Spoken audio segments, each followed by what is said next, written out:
sack team in the NFL. Today they go against an excellent defensive line of the Raiders, minus Mike Ken, who's home because of the death of his father. Lincoln Kennedy, the third-year pro, will make his first start at left tackle for the Falcons. That's where he was an All-American, you may remember, at the University of Washington. We'll watch him today. Well, here in L.A., the huge story all week long, of course, surrounded last week's overtime loss in Miami. In the first half, Jeff Hostetler roughed up. It led to this confrontation between the quarterback and Art Shell over plays coming in from the sidelines, and it was very ugly. Is this thing, Anthony, finally behind Shell and Hostetler? I really believe it is. First of all, you look at Hostetler. He's a fierce competitor. Next, he doesn't talk to the media all week. We have a chance to talk to him yesterday morning, and he tells us he likes to take problems head on. He initiated the meeting with Art Shell, cleared the air. I believe it's over with. Well, we're underway, and the Falcons with Leonard Harris bringing it back on the reception. Obviously, Atlanta winning the toss, and they'll put it in play just across the 30-yard line. Jeff George, a quarterback in his fifth season out of Illinois, former #1 pick, of course, by Indianapolis, came over in the trade during the offseason. Up front, again, Kennedy in place of Ken, and Bob Whitfield having an all-pro year out at the right tackle. In the backfield, Hayward in place of the injured Pegram, who is inactive today due to a groin injury. Terrific quartet of receivers, highlighted by Terrence Mathis and Andre Rison.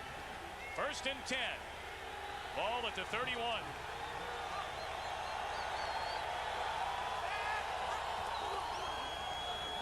Play action. George rolling out and dumps it off for a very short gain as he goes to number 86, Mitch Lyons. The Raider defense, they'll need to be active against this four-receiver set led by Chester McLaughlin, 91, Jerry Ball, 93 in the middle, Nolan Harrison and Anthony Smith, the defensive ends. You have two excellent young linebackers in Greg Beekert, Rob Fredrickson, and veteran Winston Moss. The secondary led by All-Pro Terry McDaniel, one corner, Albert Lewis, the other corner, Eddie Anderson and Derek Hoskins, the safeties. Well, Atlanta coming out using a tight end, which is certainly rare in their run and shoot. And the flags come down. It looked as though Chester McLaughlin may have jumped a little bit earlier. This is a solid defensive front for the Raiders. Well, and you mentioned one name that leads that front, a big guy, Chester McLaughlin. He's 6'4", 310. Waiting word from the officials. And you talk about some beef. You put McLaughlin next to Jerry Ball, who checks in at certainly a conservative 310, and you're looking at nearly 700 pounds in the Raider defensive front right in the middle of things. I think that weight of 310 was taken a while back. He might be just a few pounds more than that. Encroachment, 91 defense, 5 yards, repeat second down. Let him run the ball several times. Let me correct that. They didn't say several times. They said in the range of 20 to 30 times they wanted to give the ball to him. We'll keep an eye on that as this one rolls along. After the penalty, a 2nd and 2. There is Hayward with a good hold, and he bangs his way to midfield before finally being stopped by Eddie Anderson. So 1st and 10 from midfield, first possession of the ball game. Inside handoff to Hayward, tucks it away, tried to cut back, lost his footing, but a gain of 5, so a good pickup for this 7th-year pro out of Pitt. Well, Ironhead Hayward, I mean, the guy, for a guy that's 265, he looks good. I mean, we talked to him, and he said he was well away from what they told us yesterday. Gain of 5, it's a 2nd and 5 from the Raider 45.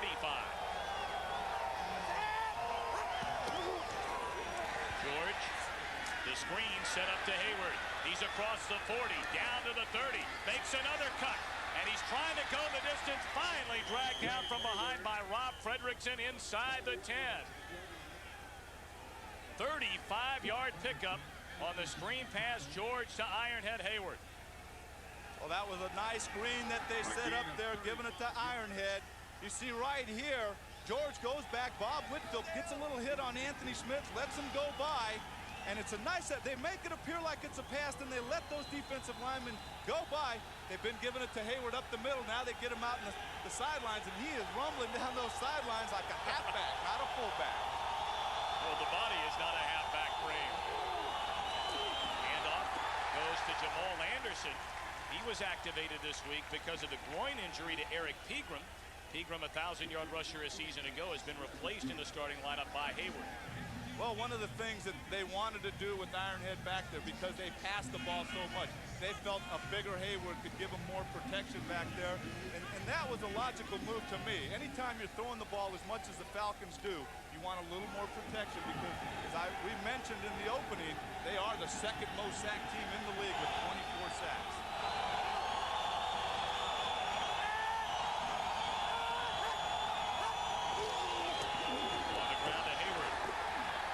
Down to about the 7. Eddie Anderson on the tackle. The Falcons can get a first down. It would be just a half step perhaps in front of the 1-yard line. That takes away from their pass rush. 3rd down and 7.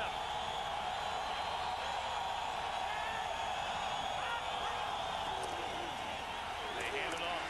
Hayward will not get enough for the first down. He stopped at the 5. Tom, one of the interesting things so far in this series, they've been giving the ball a lot to Ironhead, but one player that has not been out there yet is number 80, Andre Rison. He's yet to set foot on the field. You look at Lincoln Kennedy right there at the left tackle position going against Aaron Wallace. Takes a nice step. You know, that's more or less a zone block. He's not totally committed to blocking Aaron Wallace. He knocks him out of the way, then he goes up for a linebacker. 23-yard field goal attempt by Norm Johnson, and it is good. So the Falcons take the opening kickoff, march down the field, and have taken an early 3-0 lead over the Raiders. Well, you pointed out, Anthony Munoz, the fact that we have not seen Andre Rison. He had a tough week last week in his show. A big fullback going up the middle, then you get him outside on the flanks, and boy, he has that maneuverability to get out there and shake and bake. Falcons in front 3. The Rocket Ismail waiting back along with number 89, Alexander Wright. Short kick. Wright from the 18. Finds a hole. And he's tackled at the 45. Alexander Wright, one of the real burners on this Raiders team. World-class Olympic speed along with James Jett, the Rocket, and of course Tim Brown. The quarterback, Jeff Hostetler, trying to bounce back from that tough game against Miami. He was benched, then returned in a 2017 overtime loss up front for Art Shell's team. Jenkins in place of Gerald Perry, who has a broken ankle. Skrepenak, his first NFL start on the right tackle, taking over for Wilkerson. Williams, his first start, along with Brown, Alexander Wright, and Andrew Glover, the tight end. Smack from behind, the ball comes loose. They scramble for it. Roger Harper on the safety blitz jarred it loose, and the Falcons have the football. Tom, as we talked to Art Shell yesterday, he mentioned the fact that even with teams that have 8-man fronts, sometimes 9-man fronts, you have to put a hat on people. He said, we won't drop short and throw the ball just because they come with 8 men, 9 men. You just have to get hats on everyone. That time, they did not get a hat on Harper. Made an excellent hit, and the Falcons recover it. Right here, you see him coming right off the corner there. Untouched. That is very dangerous for a quarterback when someone has a clean shot like that, especially on his backside. So Harper on the safety blitz, jarred it loose. Chuck Smith, the fumble recovery. And the Falcons are in business at the Raider 42, 1st and 10.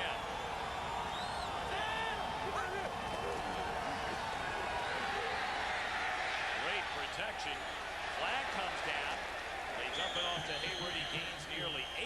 But again, a flag down on the field. We'll have to wait and see. More than likely, that could be a hold. I believe so, Tom. Right here, we see the official signaling holding. Again, you look at last week's game for the Falcons. Miscues, turnovers, mistakes. They know they have to eliminate those. And again, we talked about the 65 offense, 10 yards from the previous spot. Repeat first down. Penalty on Roman Fortin, number 65, the center. We talked about this being a character check, and you have to eliminate these problems. Right here you see number 91, Chester McLaughlin, being held. You can tell because his left shoulder is going back towards the line of scrimmage. And that tells me that the guy has a death grip on his jersey. Back him up 10 yards, 1st and 20.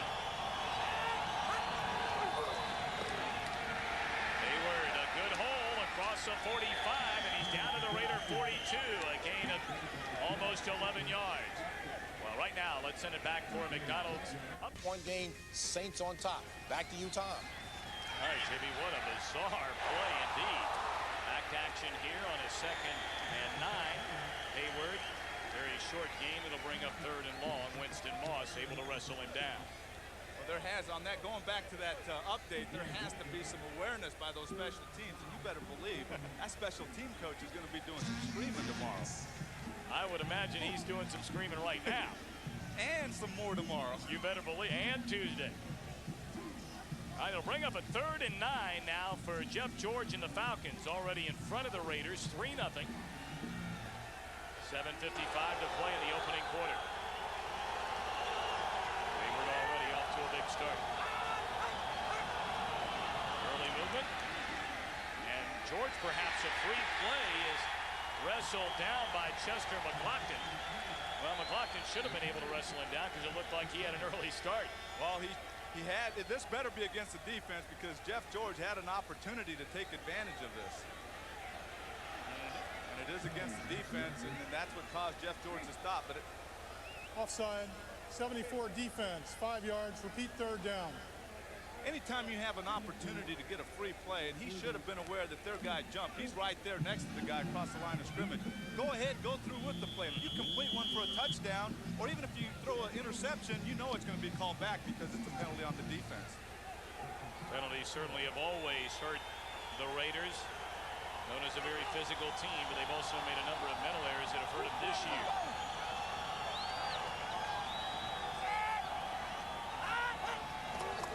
On a 3rd and 4, it's Hayward. And he's close to the first down. It's going to be probably measurement time. McLaughlin there on the tackle. Surprised at that call, Anthony? Not really, especially what they've been doing. They've been giving it to Hayward, throwing it to him. Why not on 3rd down give it to him, especially in Raider territory? And we get back to talking about Ironhead Hayward. We talked about his weight being way over 300 pounds. So much is made about his weight being down to 264. But one thing right here in this first quarter, we're going to check and see what kind of condition this young man's in because the way they're working him. Well, they're going to go on 4th and 1. Hayward, and he plows ahead and up for the first down and inside the 30.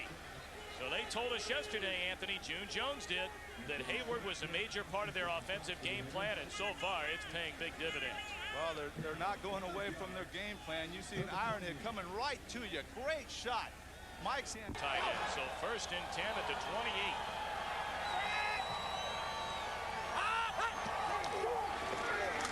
Again, it's Hayward. Fredrickson able to hang on for dear life as it's down to the 25. You know, it's amazing. The Falcons come in here. They're a run and shoot team. And Hayworth is going to start having to charge these defensive players for some rides here. Just going Ironhead, Ironhead, Ironhead. And why not? So the 2nd down for the Falcons. George got clobbered, able to get it away. And Anthony Smith laid on the hit. The reception was made down at the 15 by Leonard Harris. So Harris again is getting the playing time. No Andre Rison so far here today. Very surprising because I know myself, I didn't hear about any injury late in the week on Andre Rison, and to not see him in the lineup with as many catches as he has, that is very puzzling.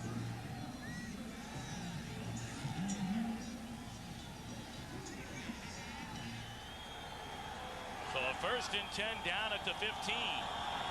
Falcons already in front 3-0.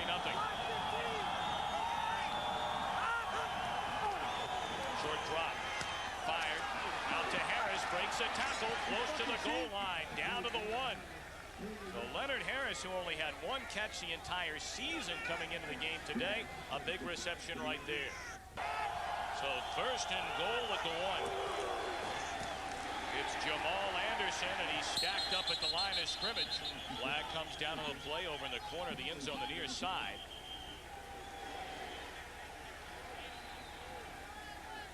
Tom Brenneman, Anthony Munoz at the Coliseum in Los Angeles. A 3-0 lead for the Falcons.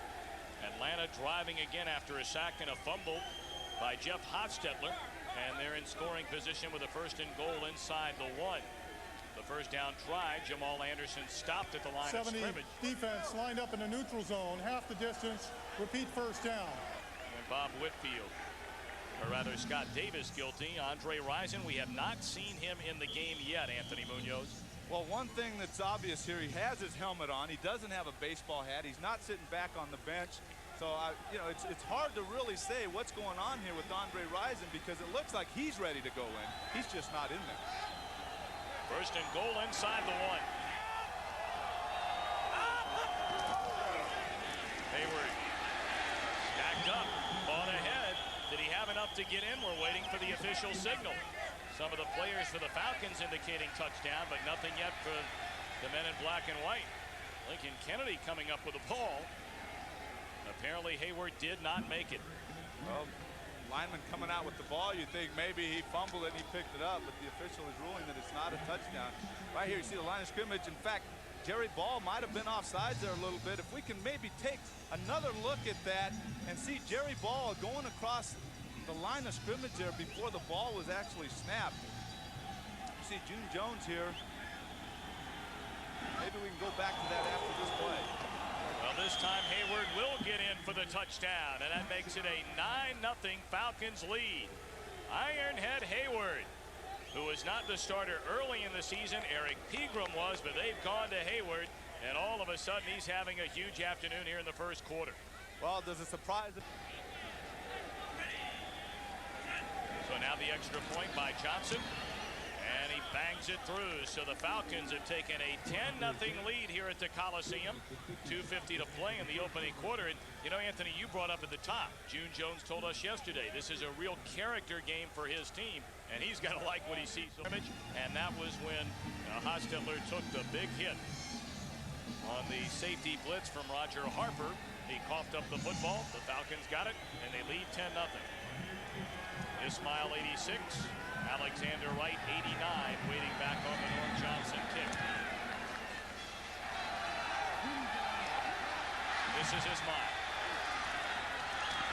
And he is whacked at the 21.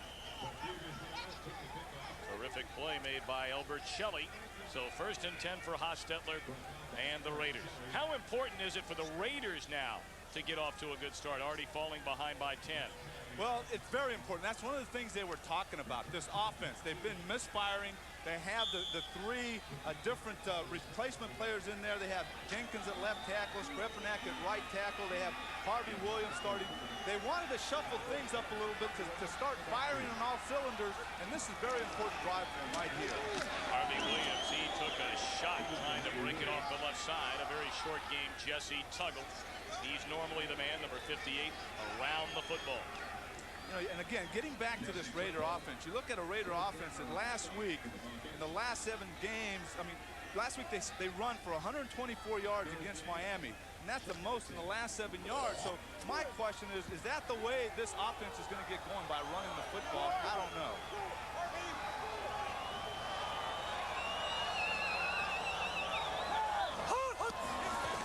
Hostetler on the 2nd and 10. Fires it out to Tom Rathman, the former 49er. Very short gain, Ron George on the tackle. Well, this Atlanta defense that hasn't been on the field a whole lot. You look at the front 4, Chuck Smith, a young, excellent pass rusher, Pierce Holt, Mo Gardner, the starter Lester Archambault, but Chris Dolman will be in there. The 2 linebackers, the veteran Clay Matthews, Jesse Tuggle at the other linebacker position. And when they run the 4-2-5, they have number 50, Ron George, who's kind of in between a linebacker, defensive back, and then DJ Johnson, Vinnie Clark at the corners, Ross and Harper at the safeties. All right, a 3rd and 7 for the Raiders.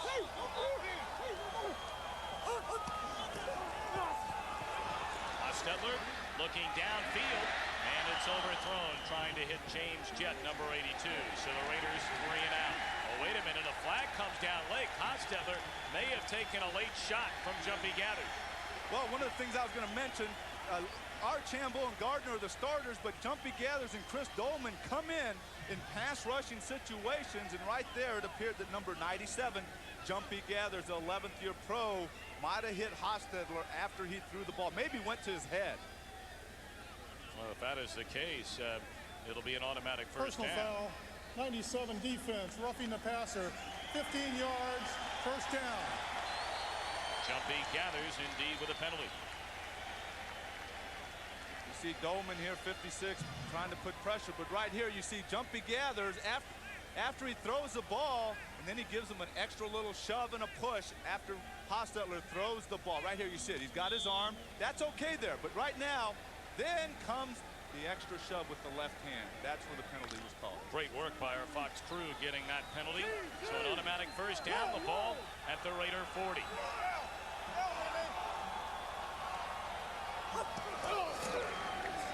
Play action, Hostetler down the field.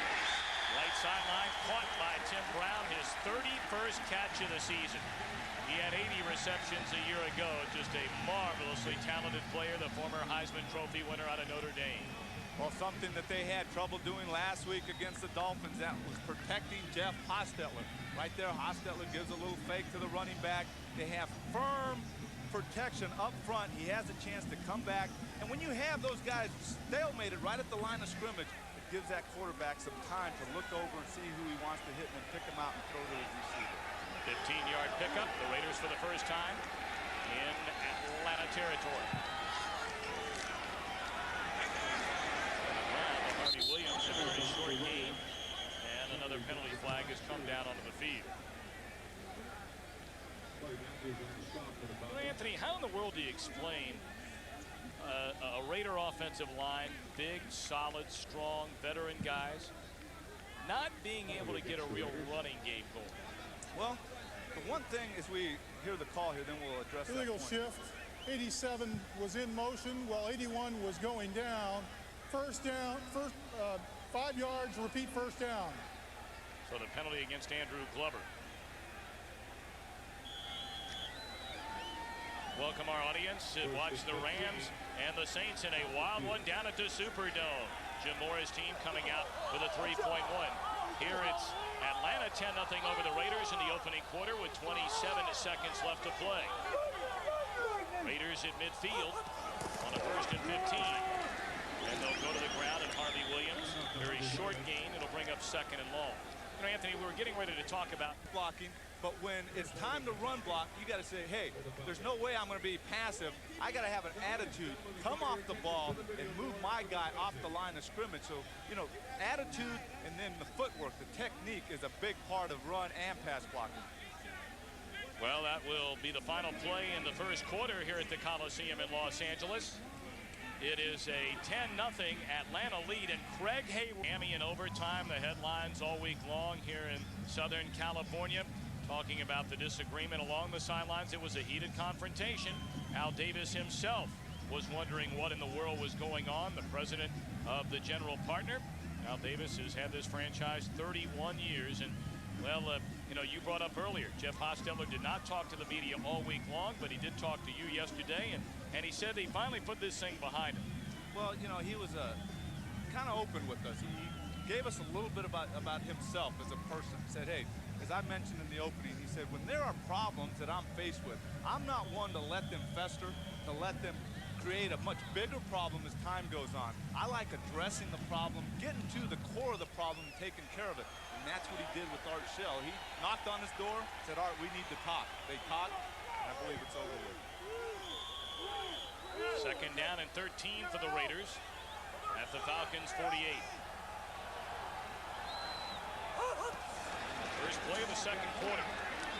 Hostetler dumps it off to Williams. And a good open field tackle made by the 17-year Southern Cal Trojan, Clay Matthews. That's right. He's back on familiar turf. As you mentioned, he was an excellent linebacker at USC. And I can say excellent because I had to try to block him when I first got to USC as a young kid. But he's a guy that's been a 5-time Pro Bowler, and he continues to play well. That's the thing about, you know, a guy in Clay Matthews' position. He's not only out there going through the motions, they keep him because of his leadership, they keep him because he still produces. 3rd and 10. 3rd down has not been friendly to the Raiders this year. There's confusion all over the place. Flags come down. Hostetler going to throw it anyway.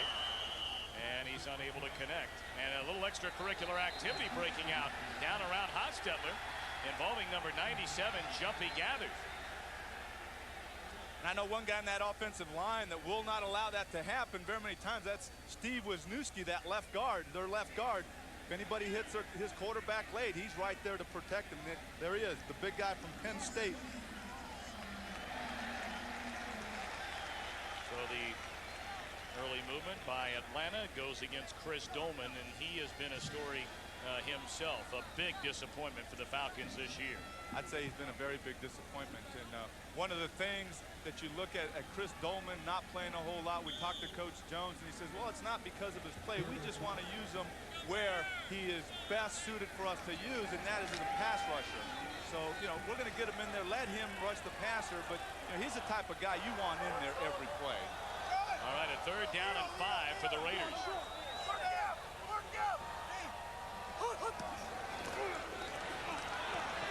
Under good protection, throws to the far side, and the pass is caught by Harvey Williams. Kevin Ross making the tackle. It's a Raider 1st down.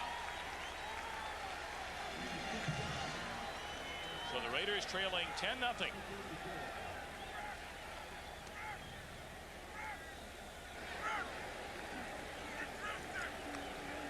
Well, we now welcome our audience joining us after watching the Bears and the Detroit Lions in the NFC Central. The Lions coming out with a victory in that one. Here it's 10-0 Atlanta. Tom Brenneman alongside Anthony Munoz. 1st and 10 for the Raiders. Ball at the Atlanta 34. They'll go back to the ground. It's Williams. Broke a couple of tackles before being chased down by number 90 Chuck Smith and number 27 Vinnie Clark. Flag has come down on the field again. We've seen a lot of those here early on.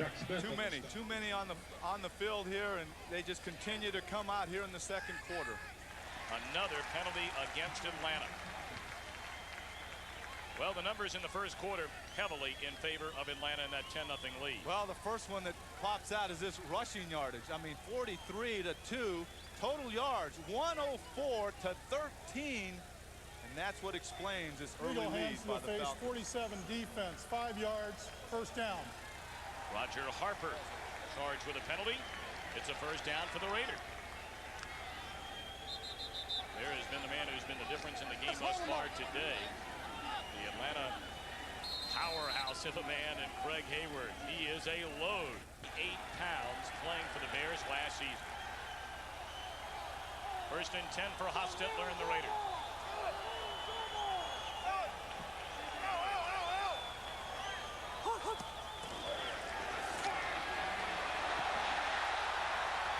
Across the middle, Brown the reception inside the 10. It'll be another Raider 1st down. Looked like Hostetler, Anthony, may have checked off there at the line of scrimmage, something he didn't like, and then he found Brown in the open field. Well, that's what we're doing. The crew is doing a great job of being able to hear what the quarterbacks are saying. All the sound as he goes back right here. Again, excellent protection there. He doesn't see a receiver, so he wants to flush out. He rolls to his right, hits Tim Brown right on the numbers there. But there was an experienced quarterback pulling it down when he was pressured a little bit and then finding his receiver. 1st and goal, Williams trying to break it out, cuts it back in just shy of the goal line. Terrific cut by Harvey Williams, who last week raced for 72 yards against Miami. Jesse Tuggle with the touchdown-saving tackle. Tom, we talk about technique, offensive lineman, defensive lineman, but this is something that you cannot teach. This is something that running backs are born with, right? You can work on different agility drills, but right here, a nice move and takes it to the inside against DJ Johnson. Well, we have an injured player on the field. Tell you more about that when we come back. The Falcons in front, 10-0 on the Raiders. Second. No, Tom, first thought that came to my mind was my 2-inch vertical as I spiked the ball over the middle. It is a 2nd and goal for the Raiders.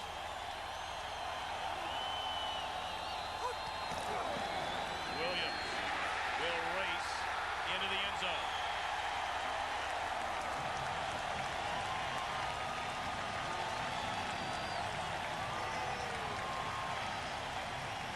Harvey Williams, a touchdown run, has made it 10-6 Atlanta, and the Raider faithful are fired up.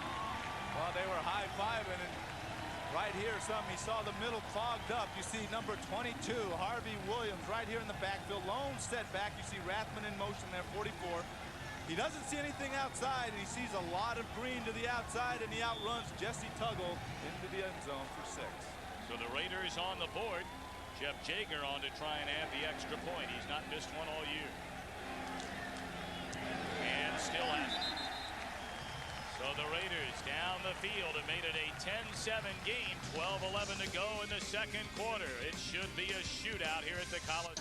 Touchdown run. Hostetler perfect on the drive. Falcons in front 10-7. eager to kick it off. Leonard Harris in the 5. Across the 20 to the 21 before he's pumped out of bounds by the former Falcon, Andre Bruce. That's where Jeff George and company will put it in play. Atlanta 10, the Raiders 7. We'll be back right after the rising. Well, first time in the game, as you said, and we found out that he did not start the game because Coach June Jones kept him out because of disciplinary actions. We don't know what it was, but that's the reason for not starting this ball game. George on the 1st and 10 from his own 21, and the pass tipped by number 94, Anthony Smith. See some of the scores from earlier today. What a wild one there at the Superdome. Track meet. I know Tyrone Hughes, we saw a couple of his run backs for touchdowns right here. The Redskins, 41 points. And the slide continues for the New York Giants. They have lost 4 in a row. There's another Southern Cal Trojan. You know, there's a few around in the NFL. Marcus Allen having a big day again.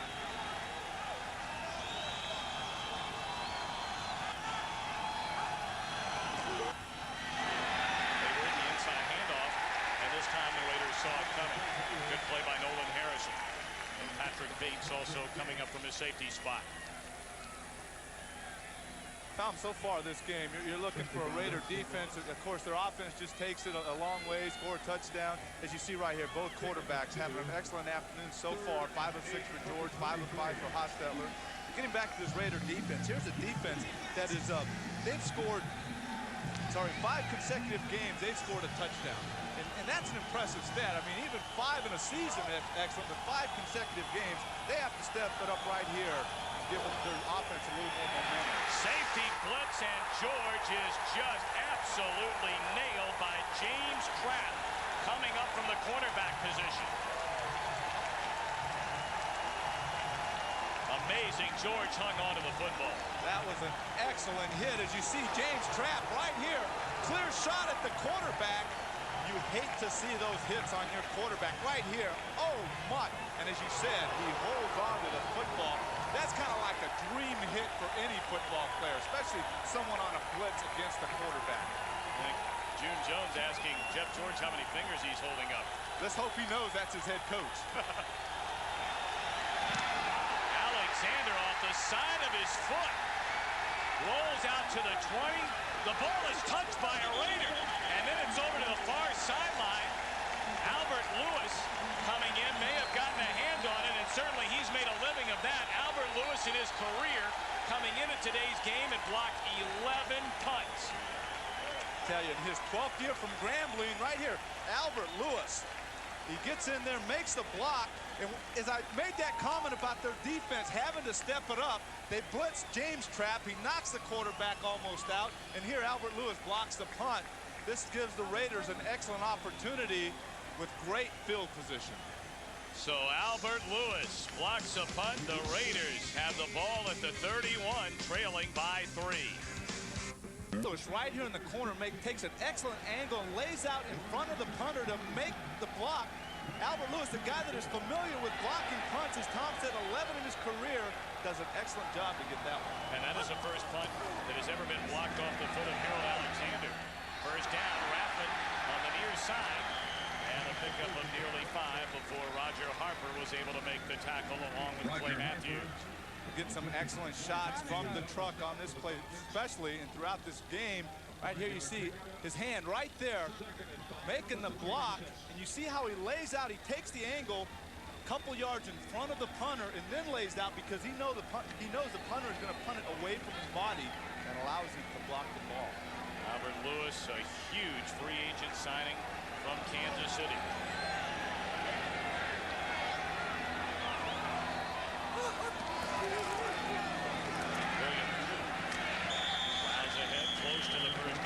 Gardner, number 67 on the tackle. Let's see if it's good enough for a Raider first down. A little bit short, bring up a 3rd and 2. While we have a moment, we remind you this game presented by authority of the National Football League and is intended for the private use of our audience. Any rebroadcast or the use of this telecast without the express written consent of the Los Angeles Raiders and the National Football League is prohibited. Big play here for the Raiders on offense, the Falcons on defense. Well, you'd have to guess that this is probably a 2-down territory right here. If they don't make it here, they probably would go on 4th down. Williams pushes ahead, and it appears to be enough for a Raider first down. Well, they don't have to worry about them making that decision. They go right behind that left side of Steve Wisniewski at 290, and now Robert Jenkins at 295. Jenkins, it's not like Jenkins is playing in his first NFL game. Here's a guy that came over from the Rams, stands 6'5", 295, but this is his 9th year out of UCLA. Well, who knows more about playing tackle than that man and you, my friend, two of the all-time greats. In fact, both of you named to the all-75th team in National Football League history. Well, after this play, I have to share something that was very exciting for me.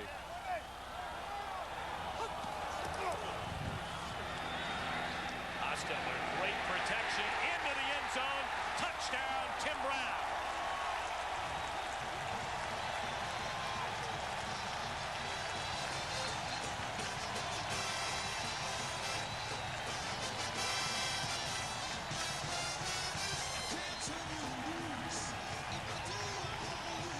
The two leaders of this Raider offense, Hostetler and Brown, hook up for 6 points, and the Raiders have their first lead of the afternoon.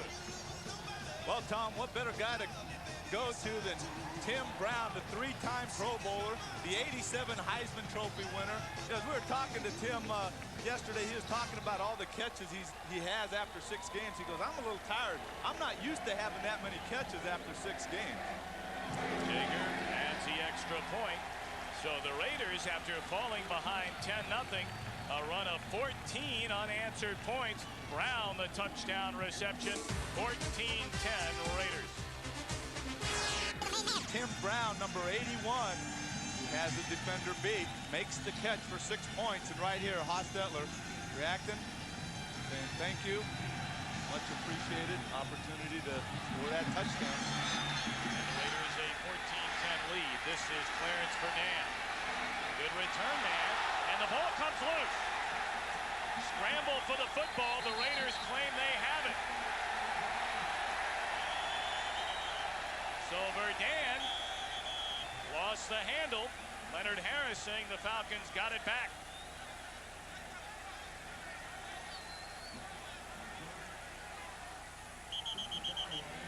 Still not sure. And now we get an indication the Falcons did indeed get it back, and it looked like Verdun, who got off the bottom of the pile, recovered his own fumble. He did. He came back up. He's the one that handed the ball back to the official. So they narrowly, they escape a near disaster, fumbling a kickoff after the Raiders score. Right here, he's going through the hole. There's a hole. Number 52 right there. I believe Mike Jones swipes at the ball, puts it on the ground, but he does come back up with it. First down for the Falcons. Of Cincinnati as we see Oktoberfest along the beaches in Marina del Rey. A 14-10 Raiders lead on a 1st and 10. It's Craig Hayward for a gain of nearly 4. Once again, they're going to the big guy, giving it to number 34, Ironhead Hayward. That just has a better ring to it, you know. His first name is Craig, especially what he's been doing this first half. Ironhead, just forging that ball right up in that line. Wouldn't you like to, even though you're in retirement, to just throw on the pants one last time and just go toe-to-toe with Hayward? No, not at all. See what Hayward has done. 48 yards on the ground now after that carry. He'll try to add to it. Cuts it back across the 40. Flag comes in late. Derek Hoskins on the tackle. Tom, there was a flag right when the ball was snapped, and then the other one across the field there late when the tackle was being made.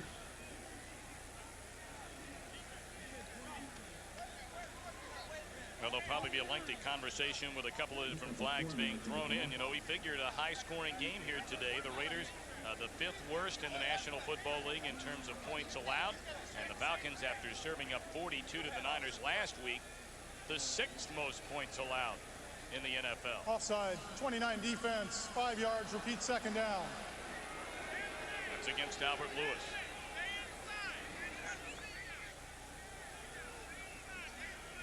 You know, we talked about, we hit it earlier about the Atlanta Falcons going into last week's big game, having the 6 turnovers, having right here you see it against Kansas City. They have 4 fumbles lost, 2 interceptions, 10 penalties. If you look at the 10 penalties, you know, the fumbles in that are going to happen at times because of the hit. But when you have 10 penalties, that's uncalled for. And one of the things, you look at that, you have to eliminate those big mistakes. Well, George, the play clock getting close to running out on him. As for a timeout, he'll walk over and talk things over with June Jones. And in those big games, it has not been easy for George in particular, Anthony. 14-10 Raiders, 7:04 here in the second quarter. 2nd and 2 for George and company. Hayward off the right side, still on his feet. Good enough for the first down. Wrestled by Anthony Smith. They still can't bring down the big fella. Well, you know, I think a little bit that has to also go into the scheme of things. You look at the Raider defense, and when you have a run-and-shoot offense like the Falcons, and then they have a big back like that, you really put in a tough situation of deciding who you have on defense. You know you're going to have your 4 defensive linemen. Do you go with 1 linebacker? Do you go with 2 linebackers? And, you know, do you add an extra defensive back? I mean, you have to decide, do we want a smaller defensive back trying to bring down the running back? 5 defensive back into the game right now for the Raiders on his 1st and 10.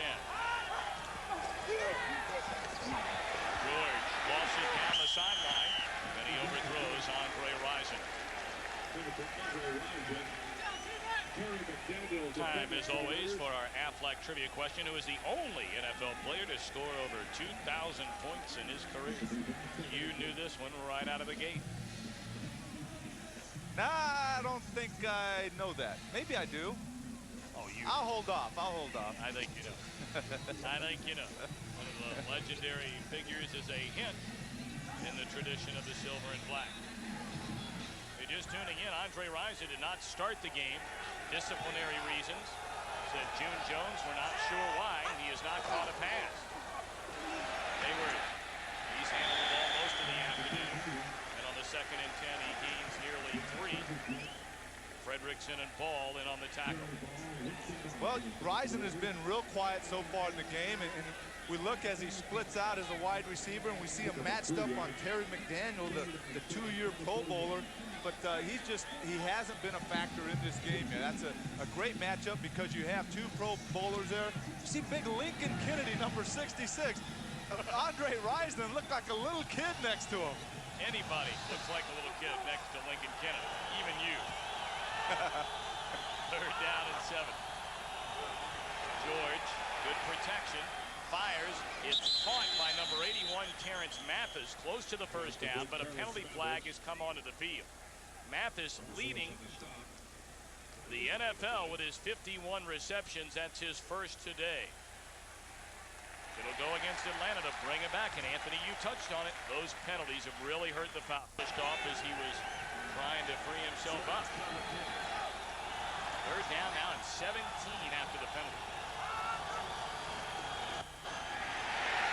George dumps it off through the hands of Ironhead Hayward. He felt the heat from Nolan Harrison and Anthony Smith.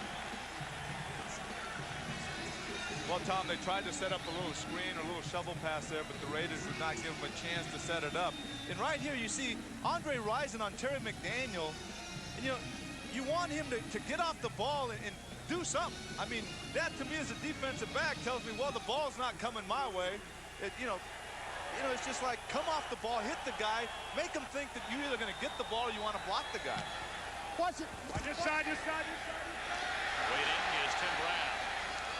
And he's out across the 30 to the 34. Albert Shelley again on the tackle, along with Harper LaBelle. So 4:54 to go until halftime. The Raiders at home leading the Falcons 14-10. Yeah, you did. You knew that. I think I'm batting 1,000, huh? Don't get carried away. Okay, I won't. I'll come back down. And I know along the lines I'll miss at least one. Well, if you hit 750, you'd make $6 million a year, so that's not bad. 1st and 10 for Hostetler and the Raiders. Harvey Williams makes a couple of tackles, and he's out close to a Raider first down. Kevin Ross coming up from his free safety spot to make the tackle. Tom, I had a highlight this weekend. You see Art Shell here. You mentioned the tackle play, and he was definitely one of the best offensive tackles ever play the game. And as we met with him the other day, we sat in there, and when we finished our meeting, I looked in my bag, and I had to pull out the media guide, and I said, Art, you don't mind signing this for me, do you? And I had to get an autograph from Art Shell. I'm sorry, I just had to do it. Gain of 8 on the play, a 2nd and 2. And it's Williams again. And he has it up for a Raider first down out to the 45. You know, it's funny, though, about that. I talked to my son. I said, Michael, guess whose autograph I got? And he goes, who? I said, Art Shell. And he goes, oh. I said, who'd you think I get? And I think he was hoping I'd get the Rockets autograph. Right. Oh, sure. But I told him priorities for myself. Oh, Maybe yeah. another date I can get him the Rockets autograph. Well, there's a man you played on this very field with as a Southern Cal Trojan, Clay Matthews. Hard to imagine, 17 years. By the way, that number 57 worn by Matthews, also the number of Jeff Van Note, the former great Falcon. And Van Note allowed that jersey to come out of retirement so Matthews could continue to wear it. That was a nice move. I mean, that to me tells me a lot about Jeff Van Note. I know in the short time I've had a chance to talk to him, he's an excellent individual, but, you know, giving Clay Matthews the opportunity to wear his number. Play action. Hostetler taken down from behind by number 56, Chris Dolman. First time we've said his name today. That's Dolman's 3rd sack of the year. Well, we talked about Chris Dolman and maybe the disappointment of him coming over. Right here you see Chris Dolman, who comes in and makes the sack. You know, Chris Dolman comes over in that big deal from the Vikings, working against Jenkins here, gets a little arm under, gets a sack. He's the number 11 on the all-time sack list with 90 and a half. Now he adds to that as he has this year. But, you know, talking to Jones again, he said, it's not because he's not doing the job. We just want to put him in a position to do what he does best, and that's bring him in as a fresh pass rusher. 2nd down and long. And Hostetler again hit as he threw the football. It's an incomplete pass, bring up a 3rd and 14, and there's Chuck Smith again. He actually has been the best of the Falcon linemen thus far this season. Well, Chuck Smith, who goes 6'2", about 257, third-year player out of Tennessee. He comes through, and right here you see the big mitt right there from Chuck Smith. Just gets enough on that arm to not allow him to make that throw. But they talk about Chuck Smith, and he has tremendous speed. But right here, he just goes and overpowers the man. He doesn't use his speed to get around him. He just goes straight through him, which is what we call a bull rush, and he does it effectively. 3rd and 14, and the play is dead. Flag coming down. Hostetler taking a late hit, and he was none too happy about it. Jumpy Gathers has already been charged for a personal foul, going to the head of Hostetler back in the 1st quarter.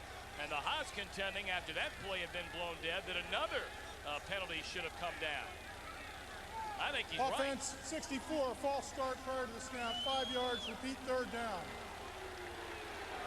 You know, it's amazing, Tom. I was down on the field before the game talking to Jumpy Gathers, and it was an interesting comment he made. As we see here, he comes through, he's throwing the ball, and all of a sudden he throws him to the ground. But he made an interesting comment. I said, Jumpy, how you doing? You know, being an old guy, you've been around for a while. He goes, well, it'd be a lot better if I get a couple sacks today. And, you know, his whole philosophy behind that was, here I am, an older player with a big salary, and with the new agreement. I mean, he's already seeing the writing on the wall because of that salary. He's going to be moved out, and that's the way he sees it. Penalty win against the Raiders, Robert Jenkins. So now 3rd and 19. They set up the screen. This is Williams. Good open field tackle made by Darnell Walker. And it's well short of the first down. The Raiders will have to punt. So George and the Falcons going to get it back, Anthony, with about 2 minutes left to go, and probably pretty decent field position. No question about it. As Clarence Verdun goes back to return this, and they've shown already this half that they can move the ball. They've been able to pound it and run the ball effectively, and they started. They're not bad passing the ball. They haven't passed it that many times, but they've completed them. As we see, we have an injured player on the field right here. They're attending. We can't get his number yet. The Raiders in front of the Falcons, 14-10. Clarence Verdun waiting on the punt.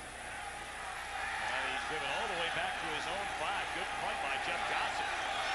Verdun able to make it across the 12 before being chased down by Dan Land, the backup safety. All right, what do you do now, Anthony Munoz, if you're Jeff George and company? Well, you come into this ball game, you have 2 receivers. You have Andre Rison and Terrace Mathis, 100 catches between them. They're yet to have a catch this first half. You still have plenty of time, just under 2 minutes. You have an opportunity to go down, get these guys into the ballgame, get them fired up, get some passes to them, and go down and try to score. Like I said, there's plenty of time.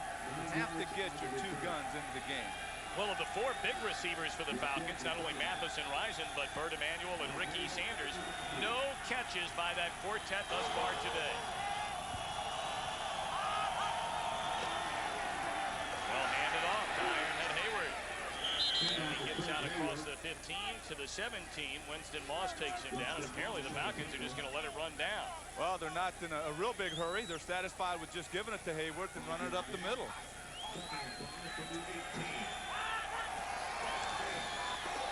George inside, and he tried to get Andre Rison, but he was out of bounds when he made the reception. Well, Tom, it's a good thing. I'm sorry, excuse me. I was going to say, Anthony, maybe now the Raiders starting to think about getting the ball back. Well, they can start calling some timeouts here. It's 3rd down and still quite a ways to go. And Jeff George is fortunate that he threw that ball low and outside because Terry McDaniels had some excellent coverage there. He gets that ball up a little bit, and McDaniels might have another touchdown. He already has 3 of them this season.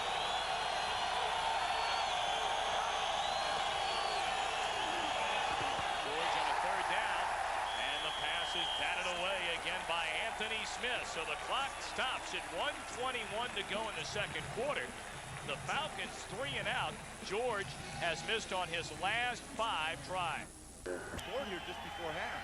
And Alexander had his last punt blocked by Albert Lewis. He gets this one away. It is short, very high. Tim Brown lets it drop out of bounds. And the Raiders will get the ball in Atlanta territory around the 48.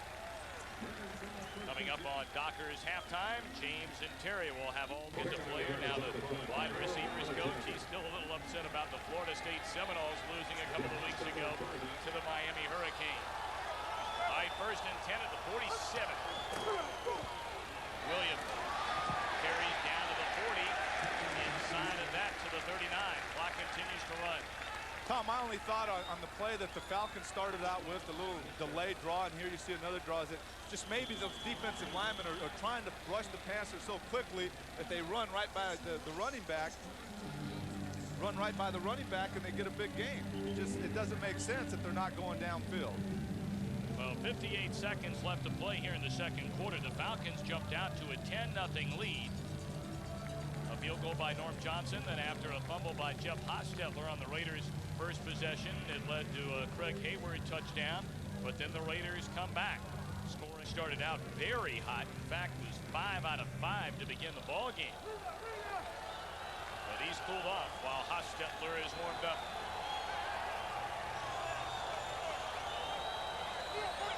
Under a minute here in the first half.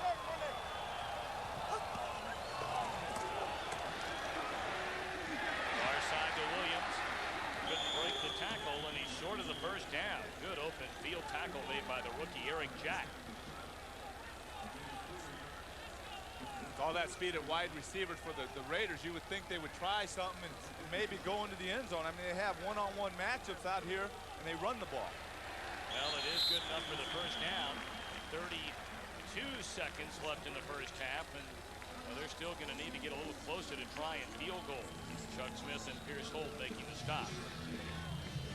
And now Art Shell and the Raiders will spend a timeout. They have 1 left. Raiders in front by 4. Under a minute to go here in the opening half. Down the field.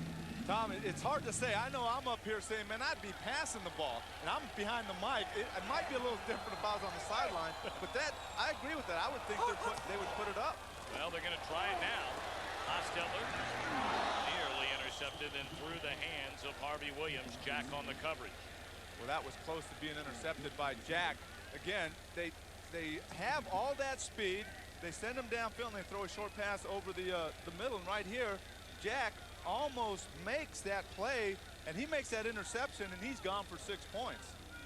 So a 2nd and 10 for the Raiders. Ball at the 34. And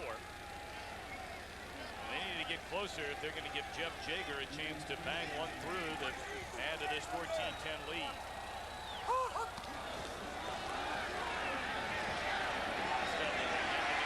Complete to Williams. He's close to the first down to the 25. Pushed got a bounce by Vinnie Clark.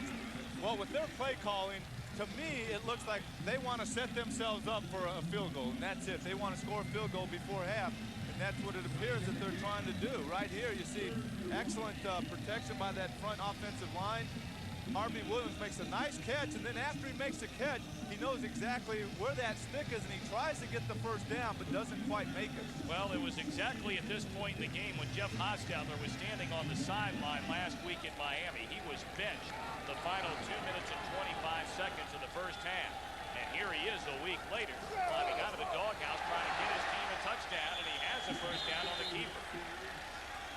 Clock running down to 15 seconds. Hostetler trying to get him up to the line of scrimmage. Well, they're going for it. Hostetler throws it away, trying to get to number 86, the Rocket. Well, it appears they've gotten what they set out to do. Is they got the ball just before half here. It just appeared to me that the play selection was all about just trying to get in position to kick a field goal, and that's exactly what they've done. I mean, with the quarterback sneak or the little draw that Hostetler did to try to get the first down, and then right here he throws just an out to try to just get a couple more yards to put Jager in position to kick a field goal. This will be a 39-yard try. And he missed it. He just hooked it off to the left. So the Raiders played the safe way before the half, and they missed on the field goal try, and that's the way the first half will end.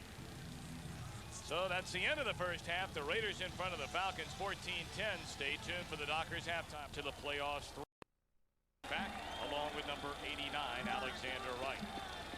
And there's your old buddy, Max Montoya. I tell you, we have to give Max a lot of credit. You know, we had a chance to have lunch with him yesterday. He kind of grabbed Hostetler by the arm and said, hey, you're going to talk to Tom Brenneman and Anthony Munoz today. So Max, he's great. I mean, he's saying now he's having fun. He's on the kickoff return and the wedge. He's rushing the PAT field goals. He's out there jumping around like he was 22 years old. Here we go, right here. You see the big guy. He's worn that number for a long time, number 65. He's seeking his target. He's getting ready. Bang, right there. Oh, he's going to get somebody else. There he goes. He's getting somebody else. Let's see if he gets a third person. No, he says two's enough for the, 16-year veteran. And a four-time Pro Bowler, including last year in '93 with the Raiders, a longtime Cincinnati Bengal, and part of a wonderful offense you guys had under Sam Weiss back in the 1980s. So to begin the second half, Harvey Williams, the ball carrier, and he's out across the 40. Ron George on the tackle. Right here you see Jeff Hostetler, 10 of 14 for 87 yards and 1 touchdown. But then Jeff George starts 5 for 5, and now he's 5 for 10 for 61 yards. Well, we brought up earlier the Falcons in the second quarter, -8 passing yards.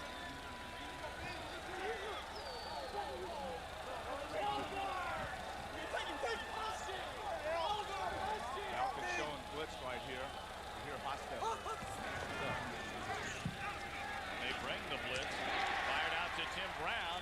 He's across midfield, good enough for a Raider first down. Vinnie Clark on the coverage and the tackle. Great job by our audio people. We saw the blitz coming up the middle, and all of a sudden Hostetler sees it. He goes, well, I just might need to change a few things here. I think he does, and he hits Tim Brown. Right here, see Clay Matthews, 57, thinks he has him, but just enough time to get the pass away as Kevin Gogan there just gets a little shoulder on Clay Matthews to give Hostetler enough time. First and 10 at the Falcon 49, first possession of the second half. The pitch to Williams, and along the sideline, a good pickup. So Harvey Williams, we mentioned, 72 yards rushing last week. He earned a starting nod over Tyrone Montgomery, and he's had a pretty effective ball game. Well, not bad people to go behind. They go behind that left side with Steve Wisniewski, and they have Robert Jenkins, and then they had number 44, Tom Rathman, leading the way to give him that corner. Pick up some nice yardage on that play. Second down for the Raiders on the move. Second three. The Falcon 42. Williams, another Los Angeles first down inside the 40, down to the 37. Mo Gardner on the stop. Once again, when you have a guy the size of Steve Wisniewski at left guard, he's in his 6th year now. He's made the Pro Bowl 4 out of 5 years. Utilize him. Use the guy right there. They did a nice little trap. He pulled around and led through the hole. But once again, you know, Steve Wisniewski, 6'4", 290 pounds out of Penn State. Yeah, the second-round draft choice back in '89 was Wisniewski. Raiders knew how to write down his name. They may have not known how to pronounce it when they drafted him. They know now. Play action. Hostetler dumps it off to Williams. Across the 30, down to the 28. Jesse Tuggle with the tackle. Another reminder, next week, Fox NFL Sunday begins at noon Eastern, 9 Pacific, with a hottest one-hour pregame show on television. Then at 1 o'clock Eastern, 10 Pacific, most of you will see the Lions and the New York Giants, or at 4 o'clock. Back and forth trying to mix things up. And it worked that time. Ron George laid the lick on Williams for a short loss. It'll bring up 3rd and about 3. Also, 2 plays ago, they brought Roger Harper on the blitz, so therefore it puts a guy like Harvey Williams one-on-one with the linebacker, and 2 plays ago he was one-on-one with Jesse Tuggle. So when you blitz, you're going to have a lot of man coverage, and right now that's what the Falcons are doing. Just before the ball snap, they're moving their defensive linemen, bringing linebackers up, blitzing, maybe just making it appear that they're going to blitz, but not blitzing, just trying to confuse those offensive linemen and making Hostetler change the play. 3rd and 4.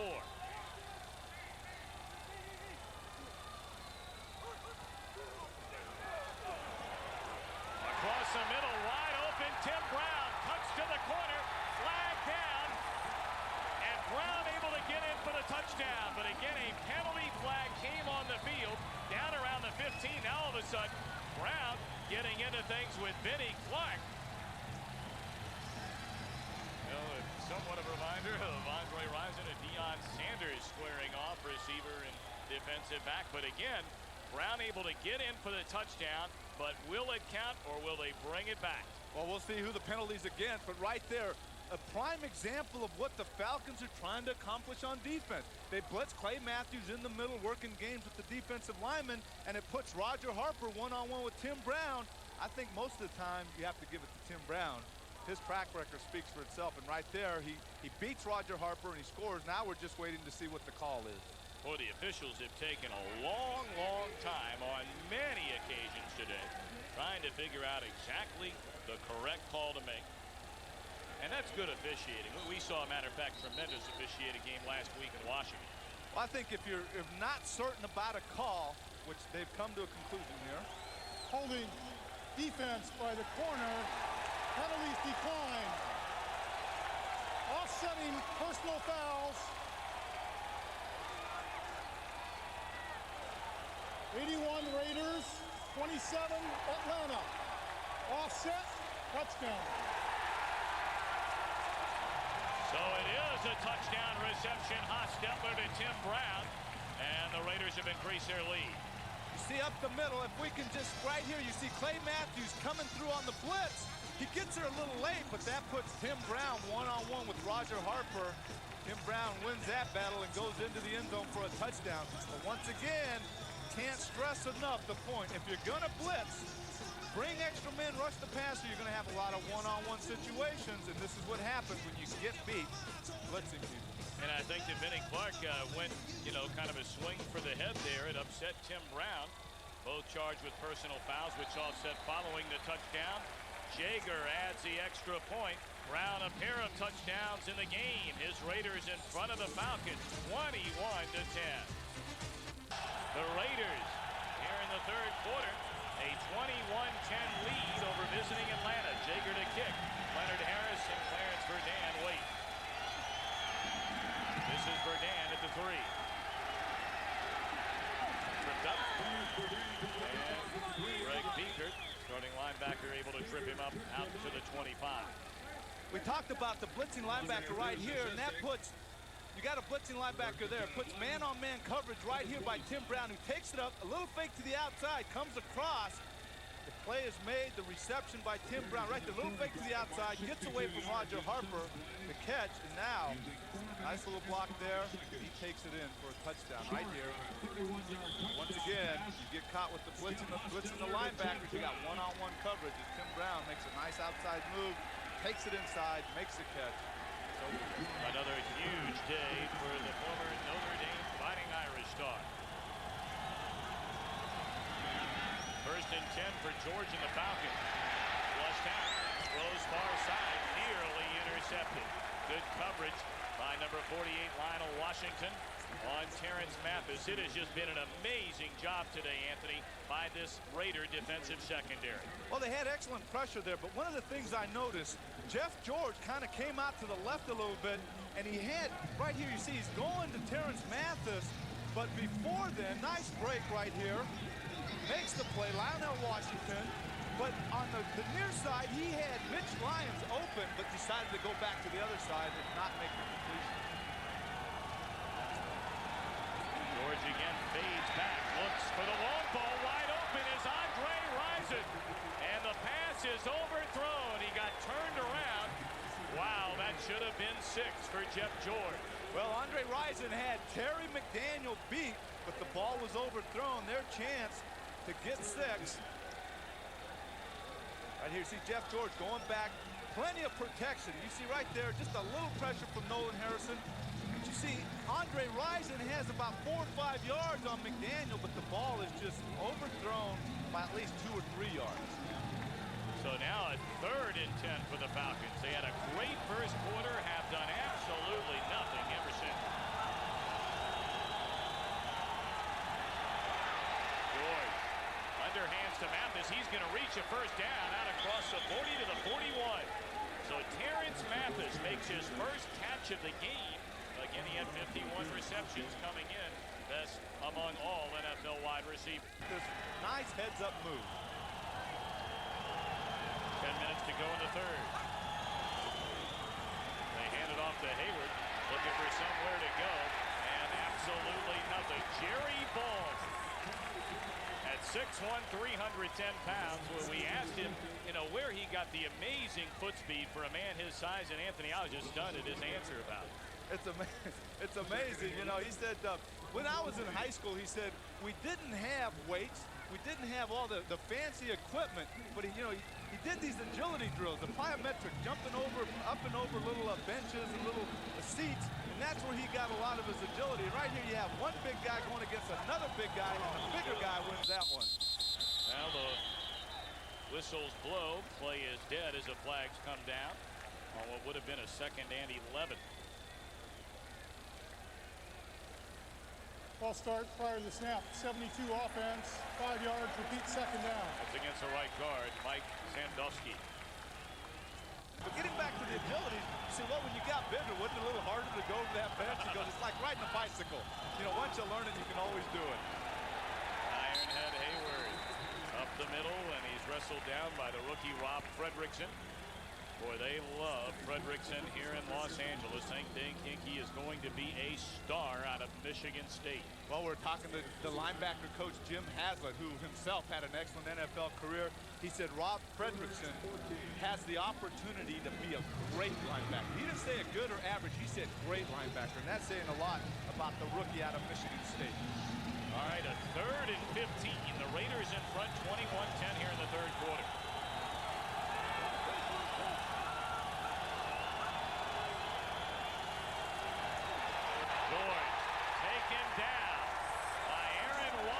Fifth-year player out of Texas A&M.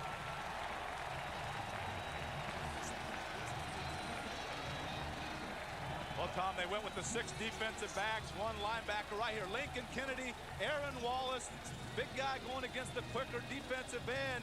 And he gets a step and he gets him around the corner. Little tug of the jersey there by Lincoln Kennedy. Wasn't called, but Aaron Wallace gets the sack, using his speed against the big guy, Lincoln Kennedy. 2 sacks allowed by the Falcon offense today. 26 now of those for the season. Terrific punt by Alexander. Tim Brown crosses the 30, and he's out to the 37.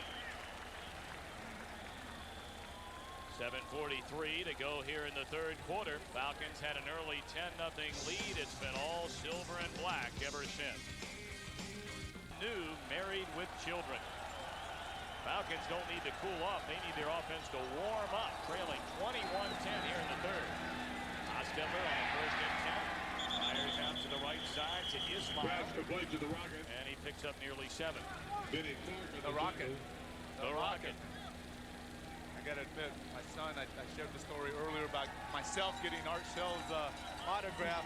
Michael, my son, 13-year-old son Michael, is a big Notre Dame fan, so he wanted Tim Brown, the Rocket. That's what he wanted as far as autographs. I said, hey, son, my priorities, I think right now, are a little more important. We'll get those two later. Gain of 8 on the connection. Hostetler to Ismail. A 2nd and 2. On the ground to Williams. Great cut. And he's all the way down to the 40. Williams having a fine day. Not only rushing, but also catching it out of the backfield. That's a Raider first down. I tell you, we talked about the Raiders not being able to move the ball, but right here you see Andrew Glover in motion, goes up and leads up in the hole there. Give it to Harvey Williams. This offensive line doing a job now. He starts to cut it back, then he sees the big hole along that left side, takes it up, but it's all started by Andrew Glover pulling up in that hole and creating that humongous hole there. And off to Williams, and he's off the right side, a gain of nearly 4. Williams has accounted for over 100 yards of total offense today. He's made 6 receptions out of the backfield and rushed now for over 70 yards on the day. Tom, you know what's interesting is to hear, if you look at that first quarter, the Falcons came out and they dominated.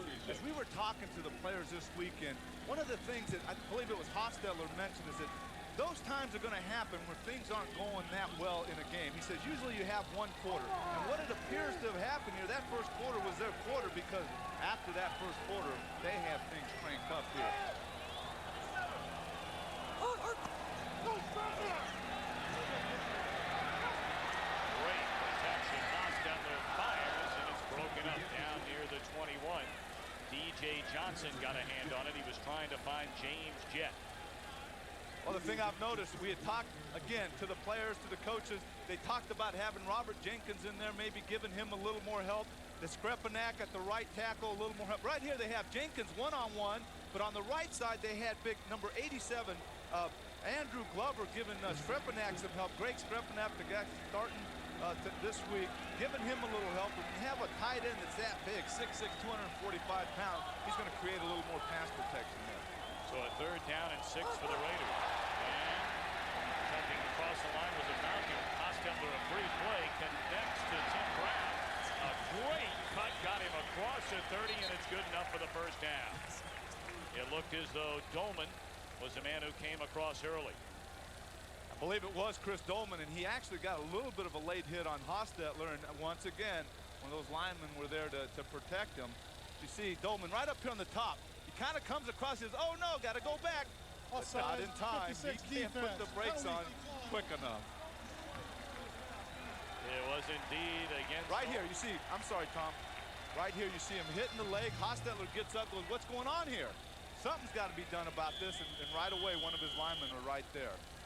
Well, Hostetler has had a terrific afternoon after that slow start in the first quarter. Well, they couldn't get things going, but like I said, when he was talking about the teams usually have a quarter where they can't generate something, and offensively they did in the first quarter, but since then, they've generated plenty.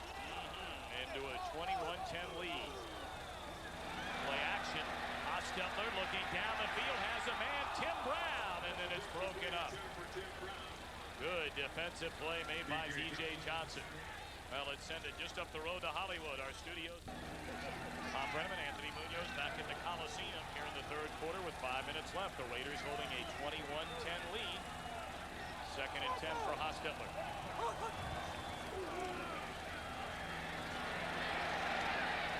Williams across the 20, down to the 19. It'll be close to another first down. Jesse Tuggle on the coverage made the tackle. So far in the game, Art Shell has to be thrilled with the protection Jeff Hostetler is receiving because he sits back there. Right here, let's take Skrepanak right here going against Chuck Smith. Let's watch that one. I mean, he just about stands him up right here. Nice kick to the outside, nice position. All of a sudden, oh, maybe a little hand to the face, not too much, but he does an excellent job. Again, a little concern from last week, but right there, one-on-one with the speed guy, does an excellent job. Skrepanak out of Michigan. And on the measurement, the Raiders just inches away from a first down. We understand Ron George, linebacker, has a dislocated thumb. He might return. So it'll bring up a 3rd and 1 now for the Raiders. The ball at the Atlanta 19. Ron George is a guy that you'd like to have in there. We talked about it earlier in the game, 6'2", 225. He plays that position that's kind of a linebacker, kind of a safety man or a defensive back, so he can cover people. When you lose him, you lose a very diversified linebacker who can do a lot of things. So on the 3rd and 1, Hostetler lunges forward for the first down. Although a penalty flag is on the field. A couple of them, in fact.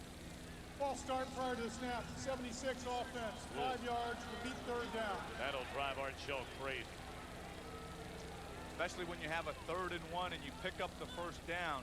Those are the type of penalties that can take and wipe out a drive and really stop a nice drive that you have going. And right now the Raiders have an excellent drive.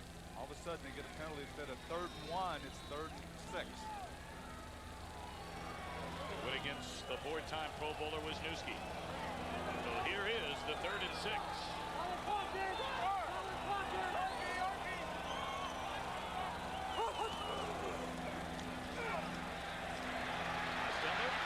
Feeling the heat. Got it off. Completed the pass to Harvey Williams, but not nearly enough for a first down. Fine defensive play by Kevin Ross. Hostetler was able to get the pass off, even though he had a lot of pressure from Chris Dolman. He got the pass off. Kevin Ross is right there. Right here you see again, Chris Dolman coming up, a little slap to the outside. He's chipped by the back, but then he continues. You see Jumpy Gathers making the first contact, but then Chris Dolman right there almost takes Hostetler down. He's still able to get the pass off, but an excellent play by Kevin Ross to come up and stop Harvey Williams. So that penalty really does stall a Raider drive. A 46-yard field goal attempt by Jaeger, and it is good. Penalty flags come down on the field. Jaeger, that is a season best for him, 46 yards away. But the penalty will go against Atlanta. At least we're being told it is against Atlanta, and that field goal would count. 12 men on defense. Yep. Penalties decline. Field goal is good. So that makes it 24-10 Raiders. So Jeff Jaeger able to knock it in for 3. Well, you have to get out. They don't do it in time. Penalties, field goal is good. And he didn't make it. So Charles Washington, number 46. Sorry. That's right.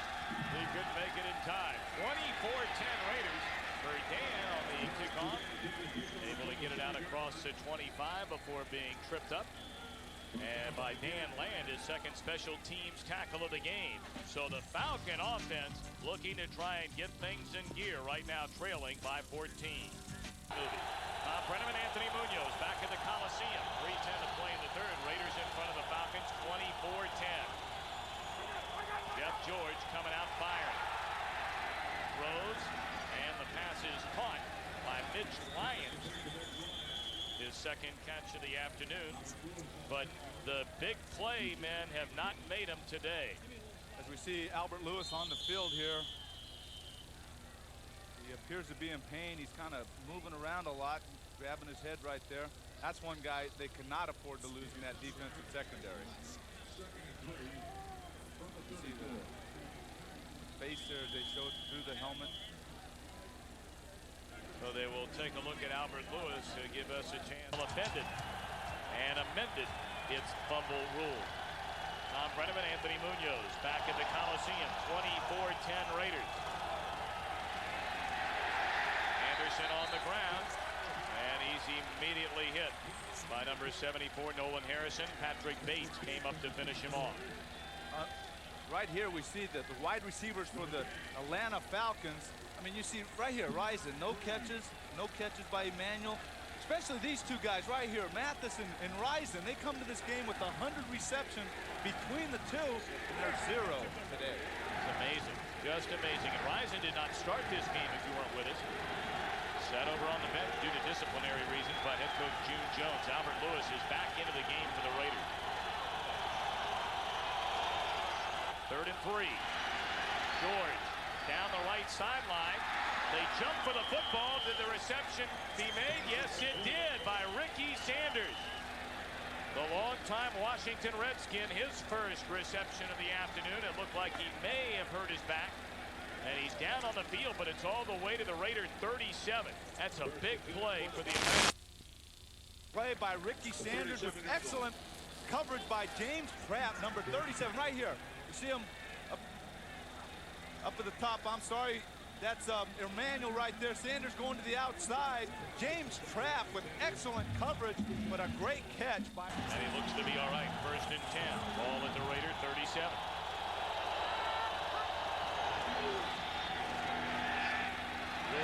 Great protection. Wide open is Rison. He makes a catch inside the 10, all the way down to the 9. His first catch of the afternoon. Well, now they're finally waking up those wide receivers. Right here, you see Andre Rison. He going out right there, takes it to the outside. He's wide open. Right there, Terry McDaniel a little behind them, waiting for a little help that comes over late by Patrick Bates. Patrick Bates doesn't get there in time. So right now, Andre Rison getting into the mix of things with this first catch of the game. 1st and goal from the 9. The Falcons trail by 2 touchdowns. The pass complete to Lyons. He'll bang his way to the goal line. The ball jarred loose. It hit the official. And they are saying that Lyons was down. Boy, did he take some kind of shot from James Trapp. When you see a guy that big, you assume he's going in. And then a DB just come up and whacked him. I agree with it. Right here, you see Jeff George rolling here. And you see right here Mitch Lyons at the tight end position. Colin comes out to his right, hits Mitch Lyons, number 86.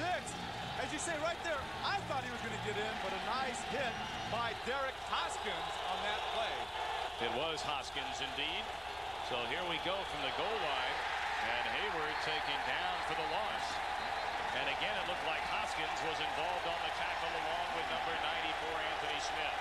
Tom, one of the things that I'm noticing between the Falcon offensive line and the Raider defensive line, one thing that was happening early in the game, that Falcon offensive line was getting a push. They've not been able to get that push, and the Raiders are getting great penetration. It's right there. Anthony Smith makes a nice play. So it'll be a 3rd and goal for June Jones when we come back. That's the end of the 3rd quarter. Raiders in front, 24-10. Our coverage will continue after this message from you. Mathis putting a nice block on him, but then Derek Hoskins, number 20, makes a nice stop to stop him from getting a touchdown. 3rd and goal from the 3. George to the corner, overthrows Andre Rison. Terrific coverage out there for the Raiders. That was number 36, Terry McDaniel, the coverage on Andre Rison. There was really no way that Jeff George could get that ball into Andre Rison. And it looks as though here on 4th down, the Falcons are going to go trailing by 14.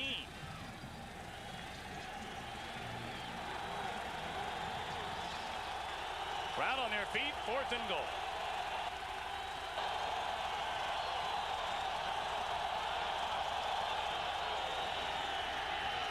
Touchdown Atlanta, Terrence Mathis on the reception. George finds him, and the Falcons have climbed back into the ball game. They trail 24-16. The big play for the Falcons, because going into this 4th quarter, they had 24 unanswered points. But it does not work. Jeff George to Terrence Mathis, number 6. Johnson in to try and add the extra point, bringing the Falcons within 7. It is good. So Atlanta, after getting 10 points in the 1st quarter, blanked until the 4th. On a 4th and goal, George, a touchdown pass to Mathis. Our old buddy Max Montoya working in the wedge here. Sorry, Tom, they have the rocket on this team. Maybe now that he's seeking out opponents, we can call him the missile. There you go. Johnson to kick it off. Raiders lead the Falcons 24-17 here in the 4th. And this is the rocket. Cuts it to the outside. Beats one man out to the 40. And he's pushed out of bounds at the 43 by Elbert Shelley. It looked for a second there as if Ismail had one more step. He was long gone. 38-yard return. Well, the rocket Rocket. We were talking about maybe Max being the missile too, because Rocket's brother is the missile. But here he takes it to the left and then cuts it back. And number 39, Eric Jack, misses on this one, and the Rocket is run out of bounds right here by number 37, Elbert Shelley. First and 10 for the Raiders at the 43. Atlanta going 73 yards, and oh, do they need that touchdown badly.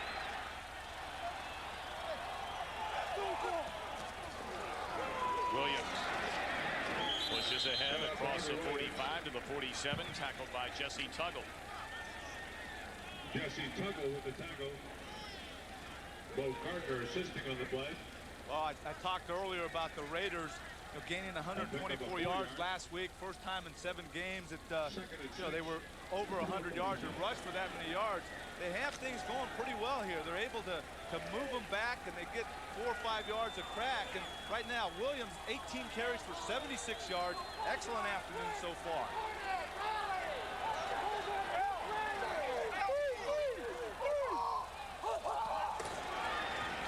Short drop.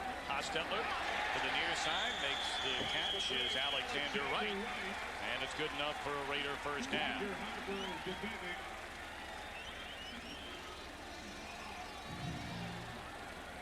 Alexander Wright, 3 times, or rather twice, I'm sorry, the NFL's fastest man. He has run the 60-yard dash in 6.19 seconds. Wow. Tom, and we've had a chance to watch a couple speedsters. Last week we had Darrell Green. This week we have these wide receivers. Alexander being one of those, Wright being one of those. A lot of speed in these guys. Harvey Williams wrestled down by number 95, Pierce Holt. Short gain. It'll bring up a second and long for the Raiders. A 2-yard gain. Greg Hayward dominated the ball game early. Had a touchdown, made a couple of big receptions, but then the Atlanta offense went dry while Hostetler and company warmed up. And just a moment ago, Jeff George finding Terrence Mathis for the touchdown pass. The Raiders lead 24-17.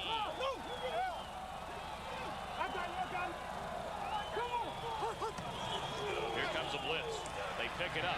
Hostetler to Brown. And he's close to the first down to the 33. Vinnie Clark on the coverage makes a tackle. And it is enough for a Raider first down. Raiders doing a super job picking up the blitz. They brought 8, 9 guys up at the line of scrimmage. They do an excellent job. Hostetler hitting the wide. Right here you see all these guys up the middle trying to get through. Not enough spaces for those linebackers to get through. But Jeff Hostetler, cool and calm, hits Tim Brown for a nice reception. That is Brown's 7th catch of the game. He's gone over the 100-yard mark.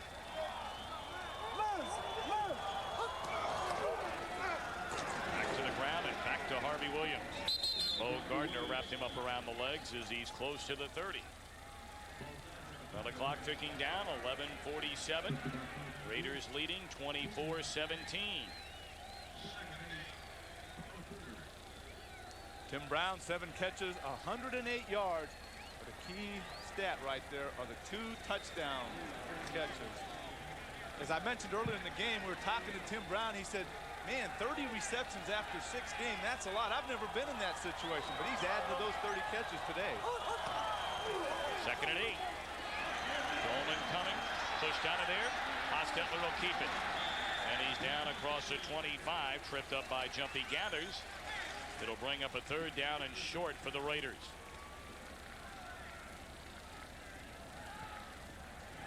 For Brown, the 2nd time this season, he's gone over the 100-yard mark in receiving, the 9th time in his career. He is just such a marvelously talented player. Brought up earlier, a former Heisman Trophy winner. Tom actually made the Pro Bowl his first time as a kickoff return man. As we mentioned, he has made it 3 times. First time as a kick returner. So right there, it shows his versatility. Atlanta. Well, Atlanta going to spend a timeout on a 3rd and 2. Coliseum, the Raiders in front of Atlanta, 24-17 here in the 4th, and a crucial 3rd and 2.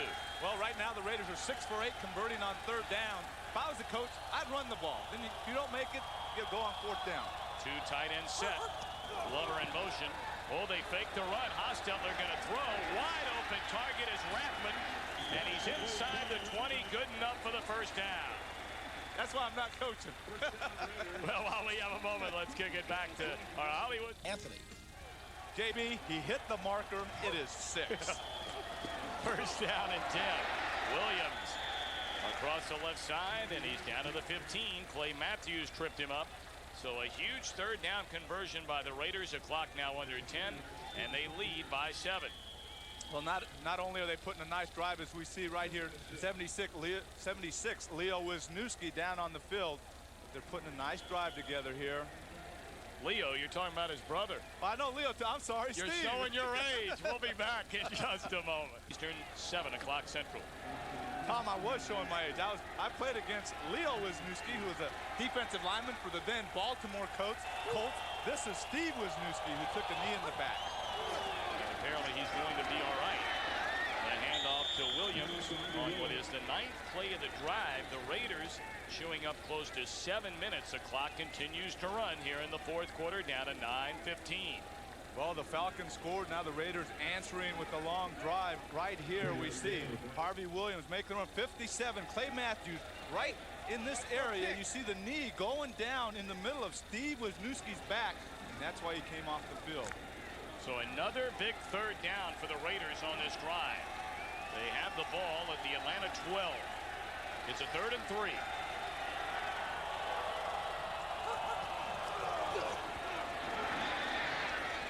Incomplete, trying again for Tim Brown on the coverage. Number 44, DJ Johnson. So now the Raiders will send out the field goal unit. And he comes up limping. He comes up a little limping right here. You see Tim Brown in motion, taking it up, and then coming. There he goes. A little turnaround to the outside. Ball thrown a little high. He was open. It was I mean, he made a nice move to get open, but the ball was thrown high. So Brown still limping, trotting off. And here's a field goal attempt by Jaeger from 31 yards. This is a big one. It would give the Raiders a 10-point lead. And it is good. So Jaeger, 2 of 3 in the game. The Raiders extend the advantage 27-17. Still a long time to go with 8:39 here in the 4th. That was a big drive for Art Shell's team. Say, hey, they maybe got a little momentum going. Let's take and chew off some clock, take it down, and they do come away with 3 points. I'm sure they would have loved to have gotten a touchdown, but they take the lead up to 10 points, and they do get some points after the Falcons scored.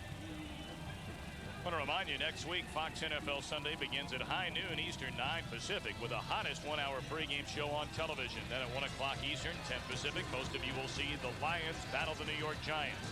Or at 4 o'clock Eastern, the Minnesota Vikings take on the Tampa Bay Buccaneers. Check local listings for the game and time in your area right here on Fox Sports. 27-17 Raiders, but Anthony, we know this Falcon offense can strike in a hurry. Well, they have a lot of weapons. Again, we've been talking about their wide receivers and all the catches they've had and lack of catches today. They have Ironhead, Hayward in the backfield. So this team is very capable, once they eliminate mistakes, to going downfield, throwing or running the football and scoring some points. Right here you see the 10-play drive, 44 yards. It ends up in a field goal. All set up by the big return from the Rockets. Clarence Verdun across the 20, has a hole. He's out to the 40. And then he tried to leap his way over the kicker, Jeff Jaeger, who will be given credit for the tackle. Well, we talked about the wide receivers, the big catches they've made in the past, but we forgot about Clarence Verdun, who's come over after 2 years with the Redskins, 6 years with the Colts, and he's doing an excellent job returning kicks for the Falcon team. Brought it all the way out to the 44. So terrific field position for Jeff George and the Falcons offense. Again, with this type of offense, you don't want to cut the field down for this team, and that's exactly what their special teams has done for this offense. They've cut the field just about in half for the Falcon offense. George throws out to the near side with tight end Mitch Lyons. And a good pickup. While we have a moment, let's send it back to Hollywood and James. It's Tom and Anthony. JB, I know it's hard as a left tackle, but there's no way I'd want it to be a cornerback. That is the most difficult. George has hit on 7 of his last 8. They'll go to the ground, and Hayward, he has a first down, still on his feet. Inside the 40, down to the Raider 39. So this Atlanta offense certainly coming alive here in the late third quarter, early fourth quarter. See the big guy right here taking it around the left side. Something they were able to do early in the game. And right here, see 66 making a nice block.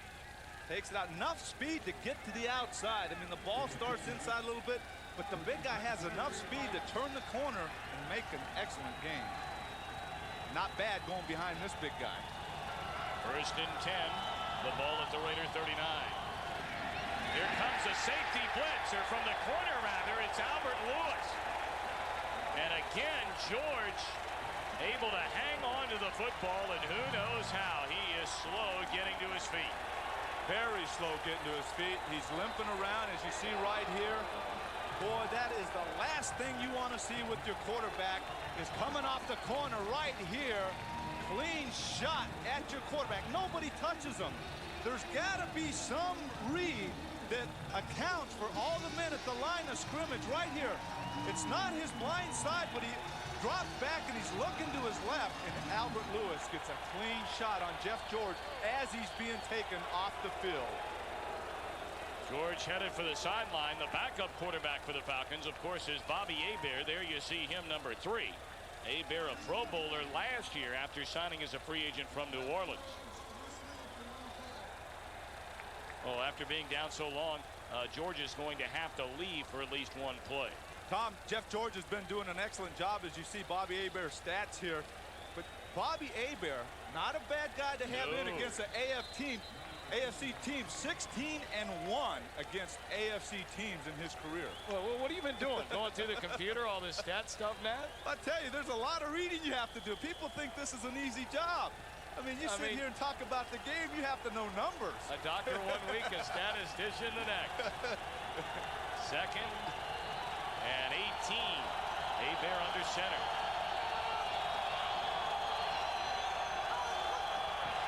Just did get it off before the play clock expired. Hebert fires, it's picked off. Lionel Washington into Atlanta territory to the 46. So Hebert comes in. One pass, one interception, and the Raiders already leading by 10 in big-time business. He was looking for Bert Emanuel. Bobby Hebert comes in cold. They ask him to throw a pass. Right here, he throws a pass. He might have thrown it just a little late. Right there, they fight for the ball, and Lionel Washington takes it away from Bert Emanuel for the interception. Could blow the case wide open on Encounters the Hidden Truth tonight following football in most markets. The Raiders, after the Lionel Washington interception, take over. And the handoff goes to Harvey Williams, who is beginning to close in on the 100-yard mark rushing for the day. Well, Tom, as we look on the field there, we see a familiar number 65, Max Montoya. As we talked to him yesterday, he said, hey, guys, I'm one play away from being in there playing. He was signed as a backup player, but he knows that he's one play away from being in there. Right now, after Steve Wisniewski takes a knee in the back, and they go right behind that right guard on the first play. 4 Pro Bowls for Max Montoya, and what a terrific guy he is. Williams behind Montoya, and Williams has gone over the 100-yard mark rushing today. He had 90 before that carry, and he picks up 14 before being tackled by Kevin Ross. Well, that was one of the things that they were knocked about, was their running game. And last week, as we mentioned, 124 yards against the Dolphins. Right here, you see a nice opening. Max Montoya, Kevin Gogan making the blocks. That hole opens up along with Don Mosbar. You see Max right here making a block. Him and Don Mosbar, you see him kind of just turn him. That's all it takes a lot of time. You don't have to totally drive the guy 10 yards, put him on his back, which is nice sometimes, but just shield him away from the hole, and that's what he did. We understand Jeff George has a bruised hip, and we'll wait to see if he returns for the Falcons. Jesse Tuggle immediately meeting Harvey Williams. The Raiders had not had a back rush for better than 100 yards this season. That was until today, and now all of a sudden Williams is up to 102 yards on the afternoon. You see Dallas at Arizona. If our game ends a wee bit early, we'll send you out to that one. Right now we have 5 minutes left. The Falcons are down by 10 points. Big series for the Falcons. Right here you see Jeff George. You can tell he's in pain just by the look he has on his face. 2nd and 12. Hostetler had the pass batted down by Chuck Smith. So it'll now bring up 3rd and 12. Want to remind you at the end of today's game, Anthony and I will select the Miller Lite player of the game. We've almost come to blows debating this topic in a couple of weeks already this season. Well, we don't want to do that. No, we definitely don't want to do that. I want to be able to make it to our next game. I mean, I don't want to have to sit out a week on injured reserve. Yeah. So I'll go along with you. Yeah. Well, I got a feeling being about 9 inches shorter and about 110 pounds lighter, I might be in trouble. The Falcons are in trouble, trailing by 10. 4:44 to go in the game. Hostetler fires to a wide open Tim Brown. First down to the 10. As he signals for the fair catch. And on that play, Jeff Hostetler showed me a lot sitting in that pocket. He knew there was pressure around him, but he sat right in there as we see Tim Brown. If we can just right here, nice move to the inside. Makes it right there wide open, takes it right into the zone there, opening in the zone, makes a catch. But again, getting back to Jeff Hostetler, had real good protection. Right here you see Jenkins blocking on Chris Dolman. On the other side, Skripanak steps up, and he knows he's going to get hit. He can feel it, but the initial protection was excellent. Back to the ground and back to Williams, and he's close to the 5. Anthony, I'm sure many of the people watching back in Atlanta and in Falcon territory are saying, well, a guy like Tim Brown, who's already over 100 yards, how in the world do you allow him to get that wide open? No one else has done a whole lot. That's right. You know that he is Hostetler's go-to man. How do you sit back there in a zone and let him just pick the seams open, or pick the seams and get open in the seams of the zone is what I'm trying to say. I knew what I was trying to say. Well, you're there now. Spit it out. You know, and I'm learning a little more about that secondary play, but you have to put 1 or 2 guys on a guy like Tim Brown because he's going to get open one-on-one, especially in the zone. 2nd down, Williams tried to leap over a tackler, then Clay Matthews met him head on. So the clock continuing to run down to 3 minutes.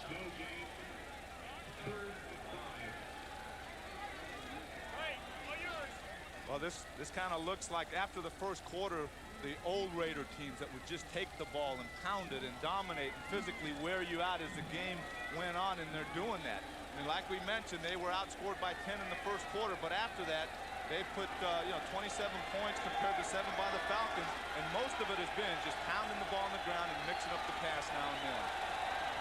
3rd down, the Raiders can get a first down. Hostetler just threw it away. He was looking at Harvey Williams. Williams was yelling for a pass interference against Tuggle. The Raiders will not get the call, and they'll send out Jaeger to try another field goal. Look at that day for Harvey Williams.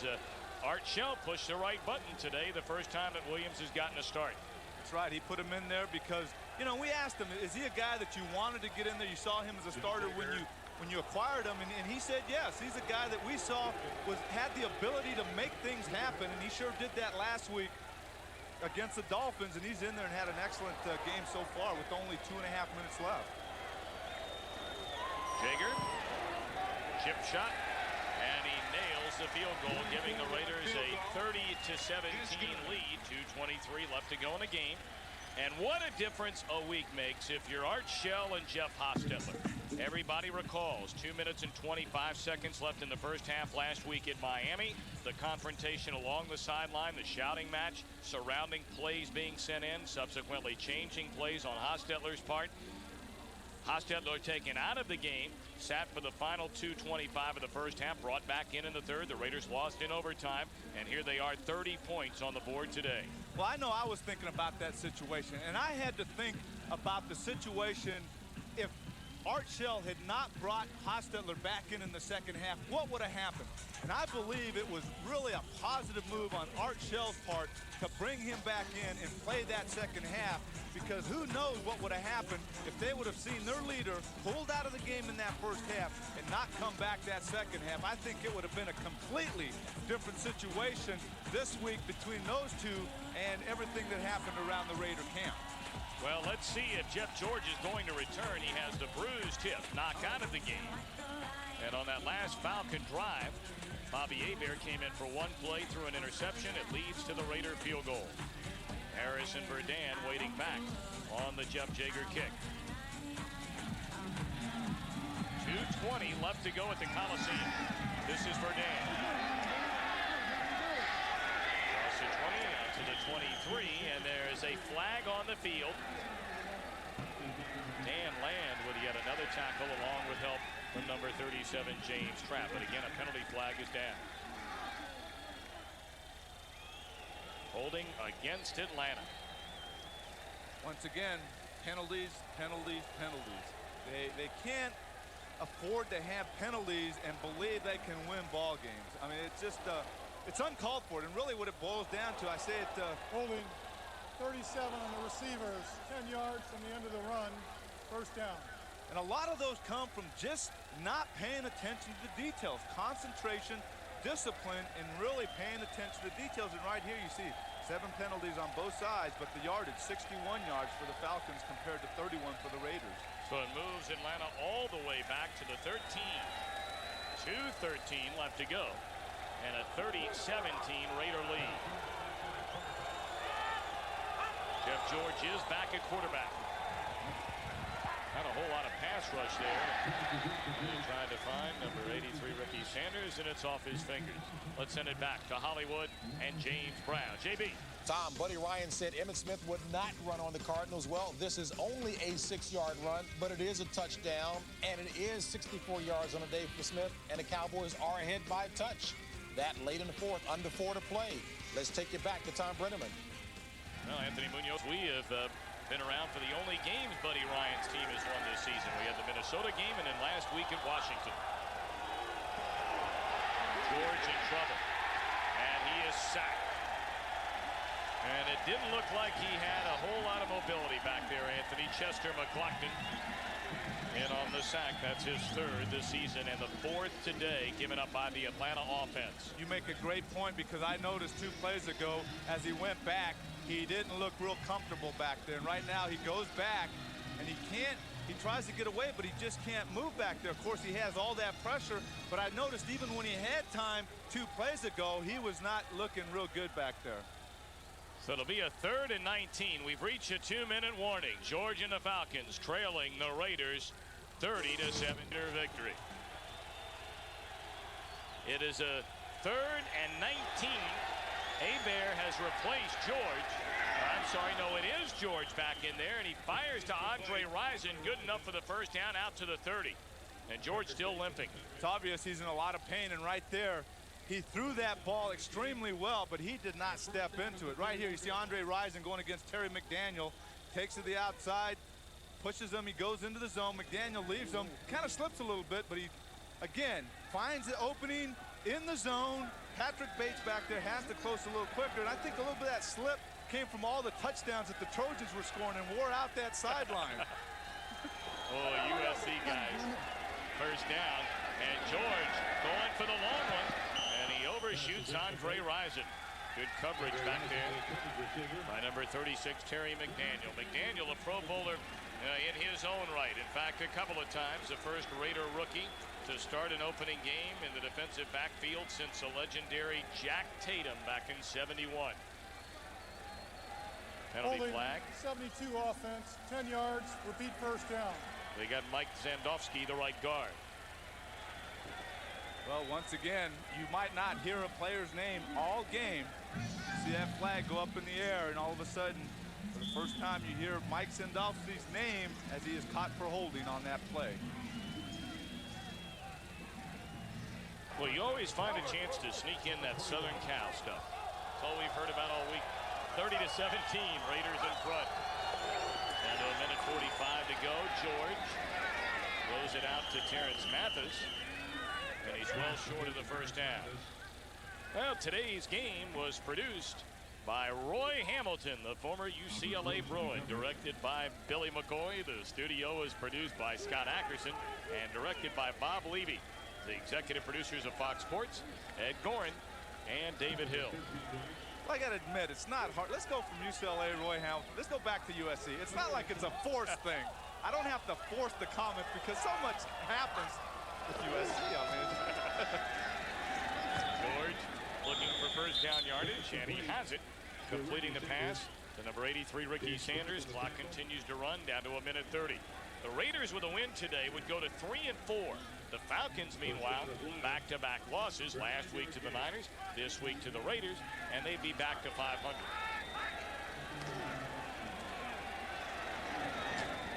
Pass complete again to Mathis, but he stays in bounds. Not what he had in mind. Good tackle by McDaniel and Dan Land. you know, a lot of times there's guys that kind of get missed. They get overlooked in the job they're doing. As the official calls it a timeout. But my thought is, and we'll get back to the story I'm about to share about another lineman for the Falcons. A lot of times you have players that are overlooked. You know, you have the Mike Ken story at left tackle being replaced by Lincoln Kennedy, but they have a guy over at the right tackle, Bob Whitfield, who they believe is having an all-pro year, and they believe he's one of the best in the league so far this year. George able to just throw it away as it's down to 1:04. And again, a reminder, some of you may have a chance to watch the conclusion of that game at Sun Devil Stadium in Tempe, where the Cowboys have just broken a 21-21 tie on a touchdown run from Emmitt Smith. I know a couple of weeks ago, Buddy Ryan had made a few comments in the paper. They go into Dallas and they get blown out. This week, a much closer game, and that Cardinal team is playing a lot better against an excellent football team in the Dallas Cowboys.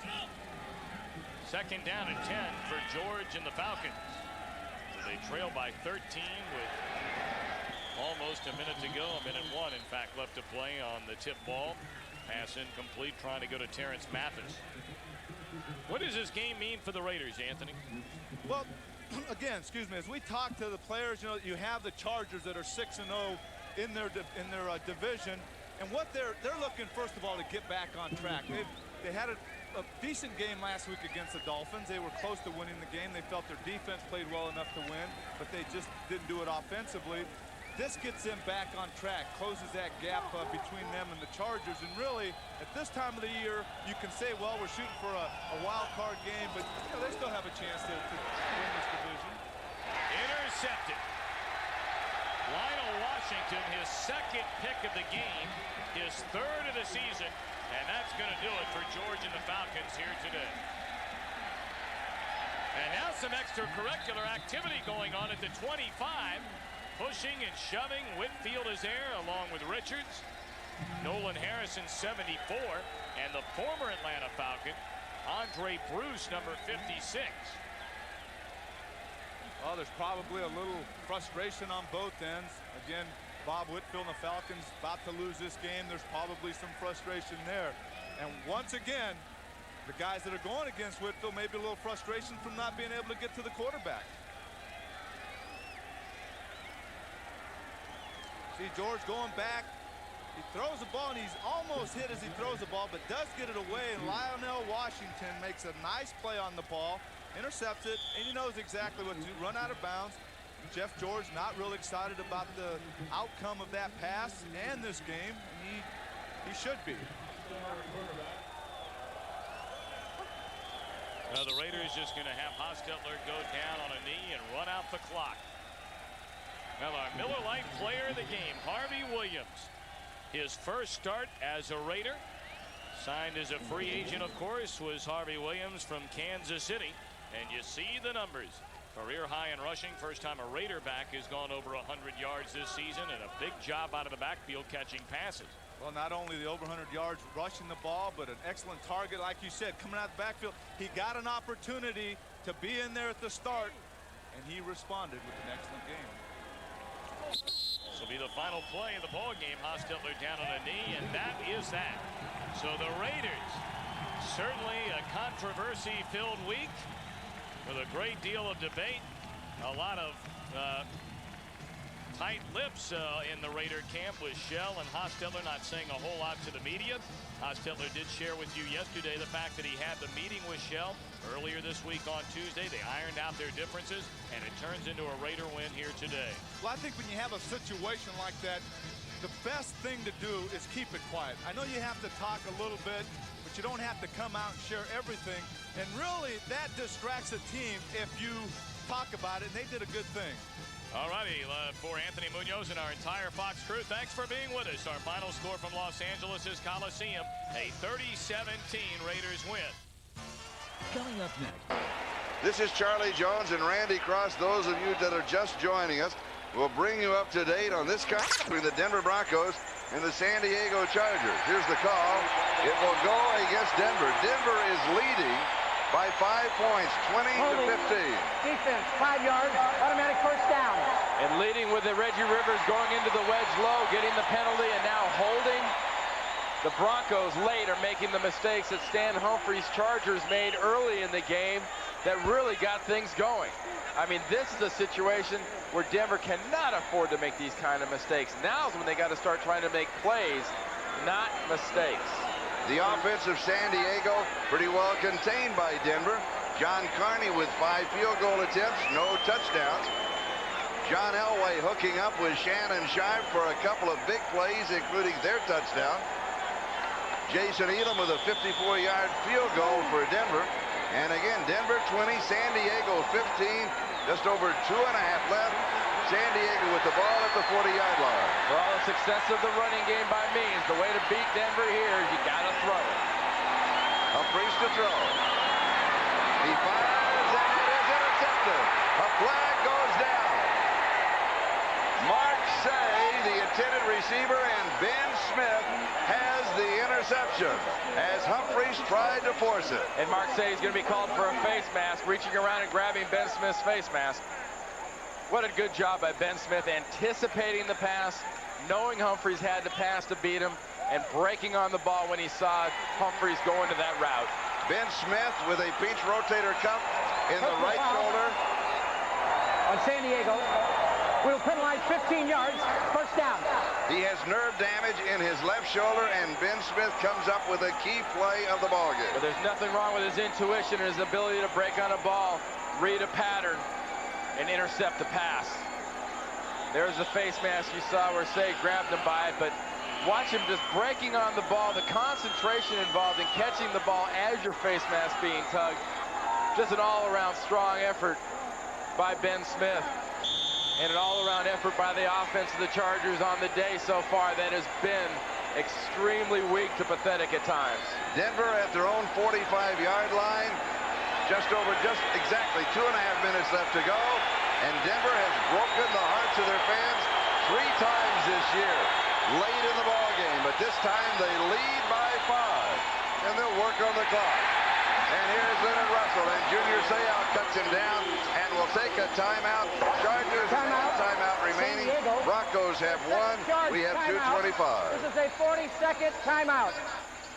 I mentioned earlier, this is the time of the game of big players making big plays, and here's Junior Seau running through from his middle linebacker position to make this play. But, you know, at the very beginning, we went into this game thinking Ben Smith and Crockett have got to have big games. Crockett's played pretty well, but Ben Smith has come up huge.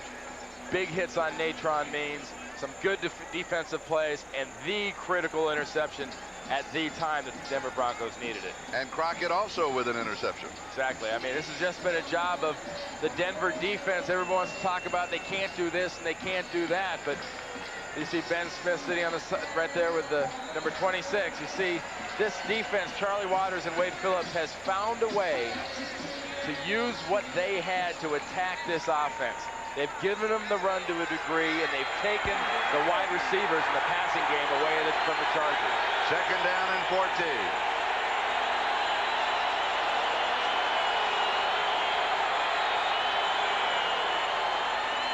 Russell to the 45-yard line. And now San Diego will take their last timeout. Darius Martin and David Gregg. San Diego, their Junior Seau calls for the timeout. This is a 40-second timeout. It'll be 3rd down and 10. Their next timeout will come at the 2-minute warning. And if you really feel no sense of urgency, no excitement out of the Denver offense, I think what they really feel as a group right now is, you know, they know, and Jim Fossil there with the glasses on with the headsets, the offensive coordinator, he and John Elway know very well They can do what they do here. If they get a first down, great. But they've got a defense that is giving a struggling offense fits right now. Every time the Charger offense makes any kind of mistake, the Denver defense takes advantage of it, and that plays into the offensive game plan of a team. And you almost have a feeling on 3rd down and 10 that John Elway is going to look to Shannon Sharp and hope that he can find him all alone like he did moments ago. These are the kind of games that good teams trying to be great find a way to steal. Sharp goes in motion right side. Elway, a quarterback draw. And he is down at the 45-yard line. So they try the quarterback draw. Time will run down to the 2-minute warning. And the Chargers will have no timeouts.